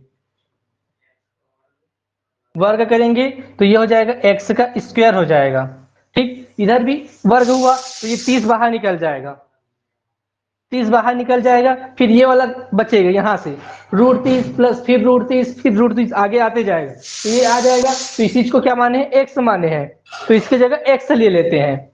अगर इस यहाँ पे फिर ऐसे आते जाता है, ये 30 फिर √30 फिर √30 प्लस डेस इंफिनिटिव ऐसे आ रहा है, ये बाहर निकला है तो ये वाला बचे है, ठीक है। तो अब इसकी जगह हम सीधा ऊपर में मान चुके इतना इक्वल टू x, तो इसके जगह सीधा x ले लेते हैं, x। अब क्या करेंगे, इसको एक तरफ ले लेते हैं, समीकरण बनाना है इसको, तो x² माइनस x माइनस 30 बराबर 0, ठीक। अब यहाँ पे हमको तोड़ना है, 30 को ऐसी संख्या में तोड़ेंगे कि जिसका गुना करेंगे तो 30 आएगा और उसको प्लस और माइनस करेंगे तो क्या आना चाहिए, -1। तो कौन सी संख्या है, 5 और 6, 6 पंचे 30 होता है, तो दोनों को गुना करने से 30 हो जाएगा। और ये -6 प्लस 5 करेंगे तो क्या आ जाएगा आंसर, -1, ठीक है। तो वैसे दो भाग में तोड़ेंगे इसको, तो x² minus 6x plus 5x -30 equal to 0, ठीक है। अब क्या करेंगे, इसमें देखेंगे और इस दोनों में देखेंगे, इस दोनों में कॉमन क्या है, x है, तो यहां से x बाहर निकाल लेंगे तो क्या बचेगा, यहाँ x -6 बचेगा। फिर इस दोनों में देखते हैं तो इसमें कॉमन क्या आ जाएगा, +5 कॉमन आ जाएगा, क्या बचेगा, यहाँ x -6 बचेगा। यहां से देखिए, इसकी जगह 30 की जगह क्या लिख सकते हैं, 6 और 5 लिख सकते हैं, तो यहां से 5 बाहर निकल जाएगा तो क्या बचेगा, -6 बचेगा इक्वल टू 0, ठीक है। तो अब दोनों में अब x -6 है तो x माइनस 6 कॉमन ले लिए, तो अब क्या बच जाएगा, x प्लस 5 इक्वल टू 0। तो x माइनस 6 इक्वल टू 0 लेना है और x प्लस 5 इक्वल टू 0 लेना है। देख दोनों से, यहाँ से x माइनस 6 है, यहाँ भी x माइनस 6 है, तो दोनों से कॉमन ले लिए x माइनस 6 को। ठीक है, तो ये वाला x बचा ये, और ये प्लस 5 बचा ये। ठीक, अब दोनों को x के 0 के इक्वल ले। ठीक है, तो यहाँ से x इक्वल टू क्या हो जाएगा, 6 हो जाएगा, और x इक्वल टू इधर हो जाएगा -5। तो निगेटिव वाला को नहीं लेना है, पॉजिटिव वाला को लेना है। अब इसका ट्रिक क्या हो जाएगा, 30 है। ठीक, तो 30 है, तो 30 को क्या करेंगे, लिख सकते हैं 6 इंटू 5 लिख सकते हैं, और पॉजिटिव है इसलिए इसका आंसर क्या लेना है, 6 को।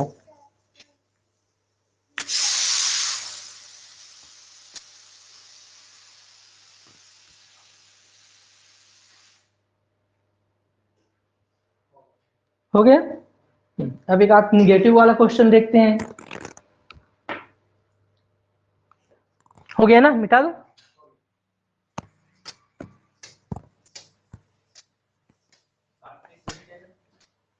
ठीक, 30 को ऐसे डायरेक्ट लिख सकते हैं, 6 पंचे 30। हाँ, जो बड़ा है वही उसका आंसर आते हैं। अब इसमें माइनस वाला देखते हैं। √12 माइनस √12 माइनस √12, डिस कहाँ तक है, ये इंफिनिटिव तक है। आगे जाओ तो काकरो वर्गमूल असेगा, वर्ग आसेगा 36 6 का। हाँ हाँ, वो भी है। माइनस से वापस आ माइनस से कम वाला संख्या लेना है। 11 नहीं, 9 9 9 3 का है। हाँ, ऐसा भी है। ठीक है, अब इसको देखते हैं। तो सबसे पहले इसको क्या मानेंगे, x के रूप में मानेंगे। माइनस वाला है, सबसे पहले ट्रिक से बता देखते हैं। तो इसको 12 है, 12 है। ठीक है, तो इसको क्या लिख सकते हैं हम लोग, 4 गुणित 3 लिख सकते हैं। ठीक है, अब ये माइनस में है इसलिए छोटी संख्या को लेना है, 3 को। ठीक, उत्तर 3। या इसी को देखते हैं, 12 है तो स्क्वायर किसका है, तो 12 के आगे स्क्वायर देखते हैं तो 16 आता है। 16 जो है वो 4 का है, लेकिन इसमें और कम करते हैं तो 9 है, 9 जो है वो 3 का है। तो माइनस है इसलिए कम वाला देखेंगे, 3 वाला को। माइनस है इसलिए कम वाला देखेंगे, अगर ये प्लस में रहता है तो उससे बड़ा वाला को लेते हैं।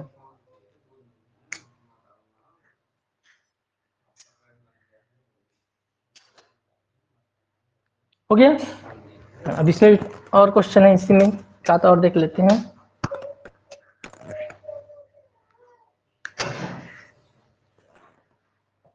पच्चीस माइनस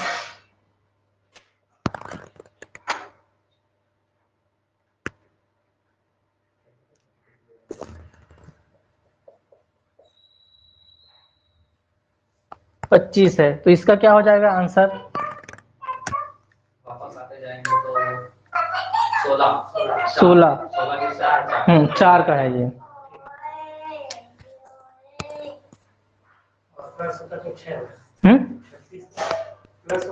हाँ, प्लस होता तो आगे वाली संख्या लेते हैं 6। उसमें जो गुणनखंड वाला कॉन्सेप्ट है ना, उसमें फर्क आ जाएगा, क्योंकि 5 हाँ, 5 गुणित 5 हो रहा है इसमें। इसलिए ना वर्गमूल वाला कॉन्सेप्ट है। वर्गमूल वाला है। प्लस है तो आगे जाएगा, माइनस है तो पीछे वाला। गुणनखंड के तो इसका गुणनखंड तो 5 और 5 हो रहे हैं। इसका उत्तर ही नहीं है भाई, इसलिए वाला कॉन्सेप्ट को कम लिख करके वर्गमूल वाला ट्रिक लो। ठीक है, तो ये 25 है, 25, तो इसमें इसका कम वाला क्या हो जाएगा, इसका इस वर्गमूल वाला 16, तो 16 का हो जाएगा 4।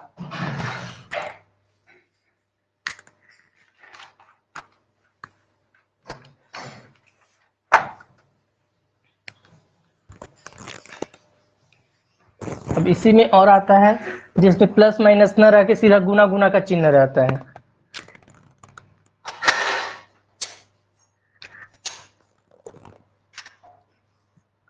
√8, √8, फिर √8, ऐसे होता है क्वेश्चन। रेडियस इंफिनिटिव तक रहता है ये भी।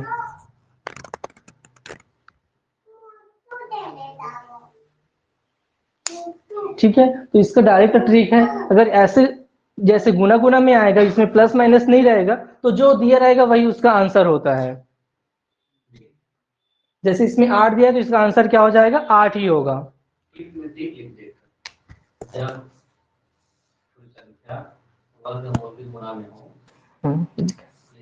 हाँ लिखा है ना। जब कोई वर्ग जब कोई वर्ग गुणक के रूप में हो,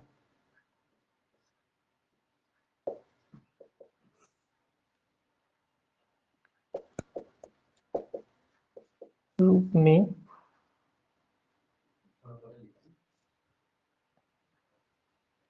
अनंत तक हो, तो उसका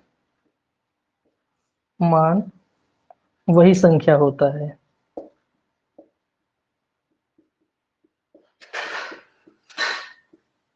इसको लिख लेंगे, ठीक है। 8 8 है तो उसका आंसर क्या आ जाएगा, वही संख्या होगा 8। अगर इसी की जगह अगर दूसरी संख्या है 25, √25, √25, ऐसे रेडियस इंफिनिटिव तक आता है, अनंत तक, तो इसका आंसर क्या हो जाता है, 25 हो जाता है।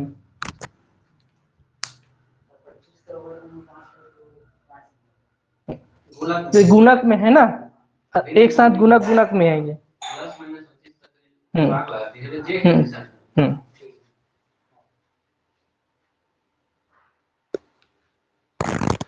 इसको लिखिए नोट को।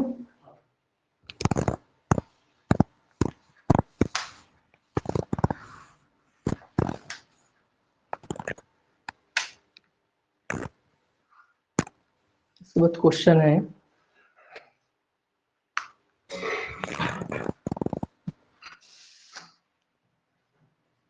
यदि √5 का वैल्यू दिया है 2.236, √5 का वैल्यू दिया है 2.236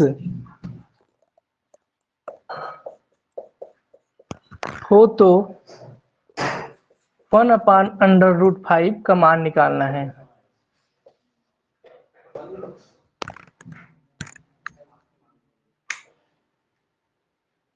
क्वेश्चन दिया है, यदि √5 का वैल्यू दिया है 2.236 हो, तो 1/√5 का मान निकालना है, कितना होगा वो। ठीक है, तो इसको कैसे सॉल्व करेंगे, तो जो निकालना है वो लिखते हैं हम। 1/√5 का वैल्यू निकालना है हमको, ठीक है। तो इसका ये जो हर है उसका परमेयीकरण कर देते हैं। मतलब क्या होता है, इसके अंश और हर में उसी संख्या से गुणा कर देते हैं, ऐसे। अगर इसको काटते तो दोनों कट जाते हैं ना, अंश और हर में एक ही है, ठीक है। तो उसी से गुणा करेंगे, दोनों में गुणा कर देंगे, ठीक है। ये तो क्या हो जाएगा, ये ऊपर में √5 हो जाएगा और नीचे क्या हो जाएगा, √5 और √5 को गुणा करेंगे तो क्या आएगा, 5। 5 को क्या लिख सकते हैं, √5 इंटू √5। 5 को ही √5 और √5 को गुणा करेंगे तो 5 ही आएगा, तो ये 5 हो जाएगा। अब जो √5 का जो वैल्यू दिया है उसको वहां पे √5 की जगह ऊपर में रख देना है। तो √5 का वैल्यू दिया है 2.236/5, ठीक है। यही आंसर होगा, या इसी को और डिवाइड कर सकते हैं। तो डिवाइड करेंगे तो क्या हो जाएगा, 4 पंचे 20, तो पॉइंट है तो पहले 2 के लिए 0 टाइम में जाएगा ना, फिर पॉइंट लगाएंगे तो 22 हो जाएगा, तो 4 5 चौक 20, फिर 2 बचेगा तो 23 हो जाएगा, फिर 4 5 चौक 20, फिर 3 बचेगा तो 36 हो जाएगा, 6 को ले लेंगे तो कितने जाएगा, 5 7 35, ऐसे।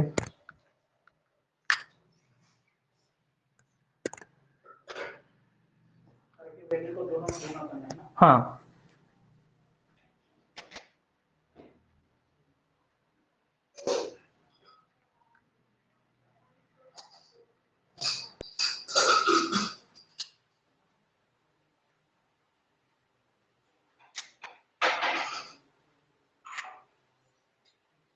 हो गया। ठीक, इसी में एक क्वेश्चन और है इसी से। अब यहाँ पे 5 की जगह दिया है 15 दिया है, √15 इसका वैल्यू दिया है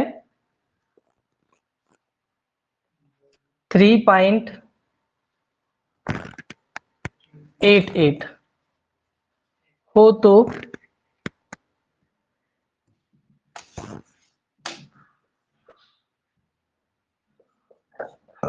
√5 अपान 3 का मान निकालना है।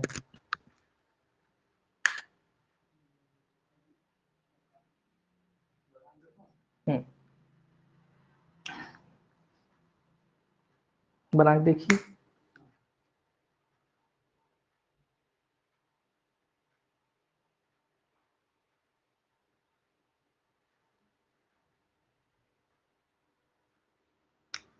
ये पूरा है ना, √ है, पूरा नीचे तक है।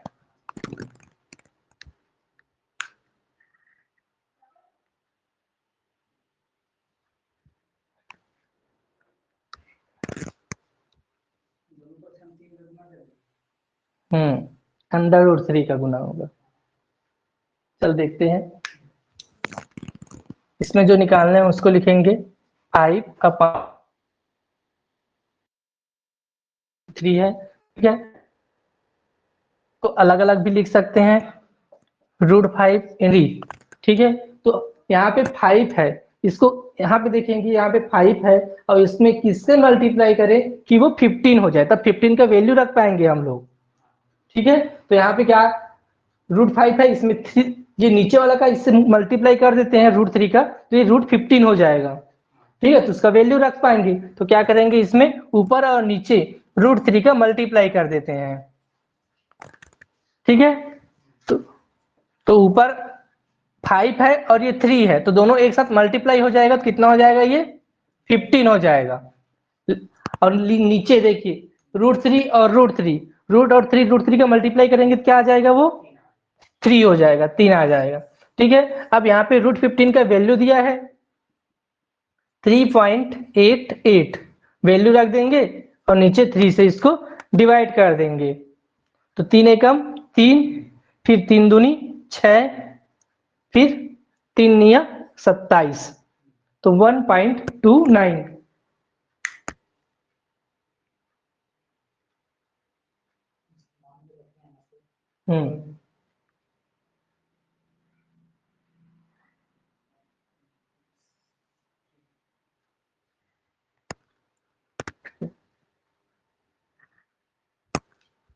एक क्वेश्चन है जिसमें x का वैल्यू निकालना है, ये 2 ही क्वेश्चन, ठीक है। अब दूसरा क्वेश्चन देखते हैं, ये हो गया।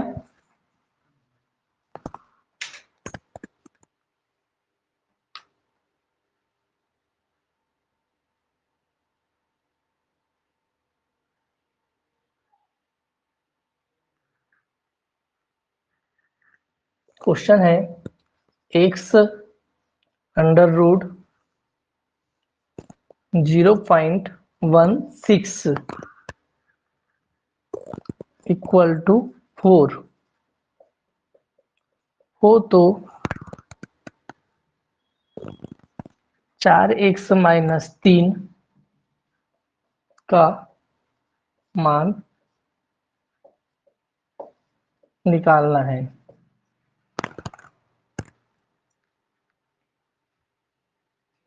ठीक है। तो यहां से हमको x का वैल्यू निकलेगा, यहाँ से क्वेश्चन से, तो वहां हम वो x के वैल्यू को यहाँ रखेंगे तो इसका मान निकल जाएगा, ठीक है। इसको कैसे करेंगे देखते हैं।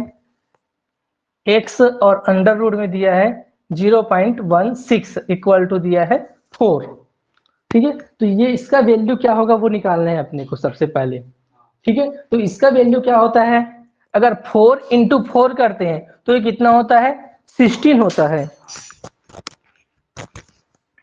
ठीक है। तब इसमें एक एक पॉइंट डाल देते हैं, अगर 0.4 इंटू 0.4, ठीक है, 0.4 और 0.4 को मल्टीप्लाई करते हैं तो कितना आता है आंसर, 16 ही होगा। लेकिन इसमें इसमें वन एक डिजिट के पहले पॉइंट लगा, इसमें भी एक डिजिट के पहले पॉइंट लगा है, तो जो आंसर आएगा उसमें टू डिजिट दो संख्या के बाद पॉइंट लग जाएगा, तो इसमें सामने आ जाएगा ऐसे। तो सेम यहाँ पे भी लिखा है वैसे, इसके आगे 0 लगा सकते हैं ऐसे। तो इसका आंसर क्या है, इसका वर्गमूल कितना हो जाएगा, 0.4 होगा। तो x इंटू 0.4 लिख सकते हैं इसको ना, इक्वल टू 4, ठीक है। अब यहां से हमको x का वैल्यू निकालना है, तो इसको जो इसके नीचे भेज देते हैं, इधर गुना में है तो इसमें जाएगा, तो नीचे में जाएगा भाग में जाएगा, तो x इक्वल टू हो जाएगा 4/0.4, ठीक है। अब इसको सॉल्व करेंगे तो x इक्वल टू हो जाएगा, यहाँ पे पॉइंट हटाएंगे इसको, पॉइंट को, तो 4/4 इंटू, ये पॉइंट को हटाएंगे तो नीचे 1 लगेगा और 0 हटाने आता है ना, ये देख यहाँ पे इसको पॉइंट को हटाएंगे तो पॉइंट इसके नीचे क्या लिखेंगे, पॉइंट को हटाएंगे तो पॉइंट के नीचे 1 लिखेंगे और उसके पीछे जितनी संख्या होता है उतना 0 लगाते हैं, तो ये हो गया। अब इसी को लिख सकते हैं, ये 4, ये वाला मेन बटा है, ये वाला इसमें का ये वाला मेन बटा है, ठीक है। तो इसके नीचे 4 जो जाए वो 4 है, और जो ये वाला नीचे वाला जो बटे में रहता है उसको चेंज करेंगे तो वापस में पलट जाता है, जो नीचे में वो ऊपर आ जाएगा और जो ऐसे, ठीक है। तो यहां से ये 4 और 4 कैंसिल हो जाएगा, तो x के वैल्यू कितना आ जाता है 10। तो अपने को किसका वैल्यू निकालना था, 4x और 3 का, तो 4x माइनस 3, तो 4 गुणित x का वैल्यू निकाले हैं 10 माइनस 3, तो 40 में 3 माइनस कर देंगे कितना हो जाएगा 37, ये आंसर होगा।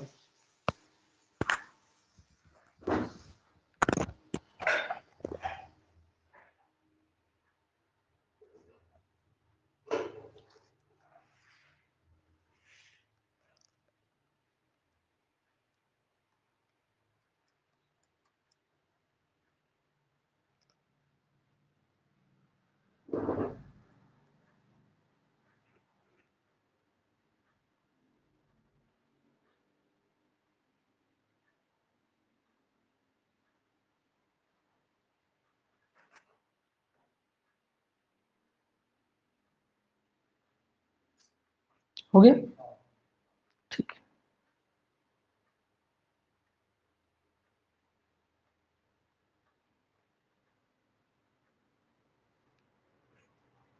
नेक्स्ट क्वेश्चन देखते हैं, लिख लिए ना, हो गया। खास क्वेश्चन और देखते हैं,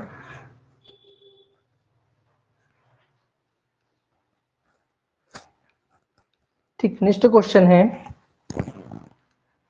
यदि under root 1 plus 25/144 equal to में दिया है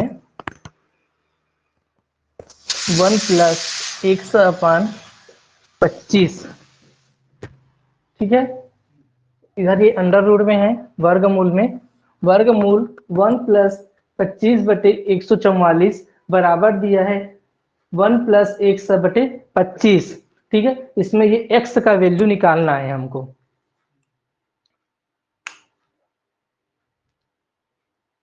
ठीक है। तो इसके लिए कैसे सॉल्व करेंगे ये, तो सबसे पहले दोनों का एलसीएम ले लेते हैं, इधर भी एलसीएम ले लिए, इधर भी एलसीएम, इसके नीचे कुछ नहीं मतलब 1, ठीक है।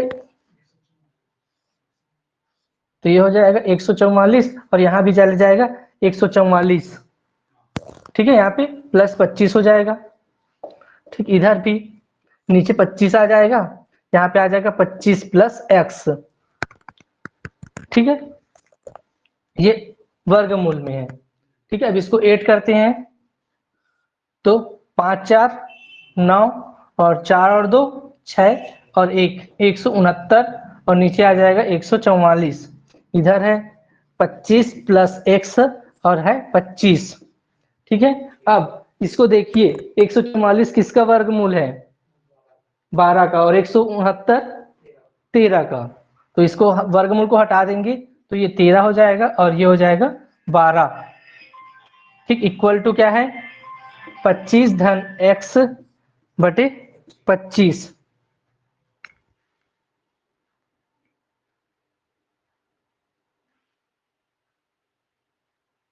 अरे यार मिस्टेक हो गया, 25 नहीं है वहां पे, यहाँ पे 25 नहीं है ना, थोड़ा सा मिस्टेक हो गया। यहाँ पे क्वेश्चन है 12 है यहाँ पे।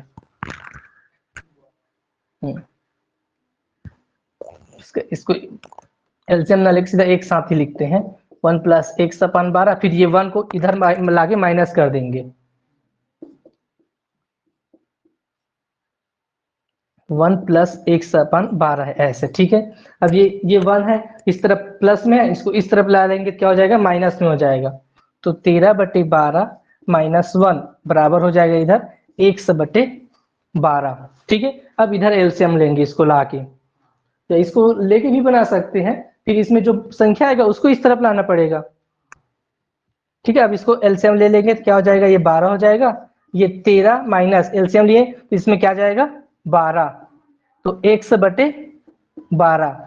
तो 13 में 12 माइनस करेंगे तो कितना बचेगा 1, 1/12 हो जाएगा और इधर हो जाएगा x बटे 12। ठीक है, दोनों का हर समान है तो दोनों का हर कट जाएगा। ठीक है, तो x इक्वल टू कितना आ जाएगा 1, x का वैल्यू निकल रहा है। कहीं पे समझ नहीं आएगा तो पूछना, फिर से बताऊंगा।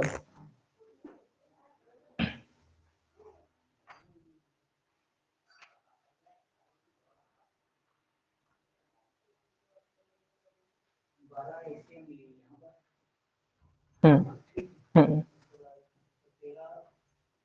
ये 13 है और इधर 1 है तो इसमें 12 बार जाएगा ना, तो वही लिखा हूं 13 माइनस 12/12। जैसे यहाँ पे एलसीएम लिए थे, यहाँ पे 144 है, इस बार कुछ नहीं है, यहाँ पे 1 है तो ये 144 बार जाएगा उसमें, तो सीधा 144 हो जाएगा। हाँ इधर हाँ, नेक्स्ट क्लास में हम लोग देखेंगे एलसीएम निकालना, एचसीएफ निकालना। हाँ नहीं, नेक्स्ट क्लास में देखेंगे, आगे क्वेश्चन है उसको।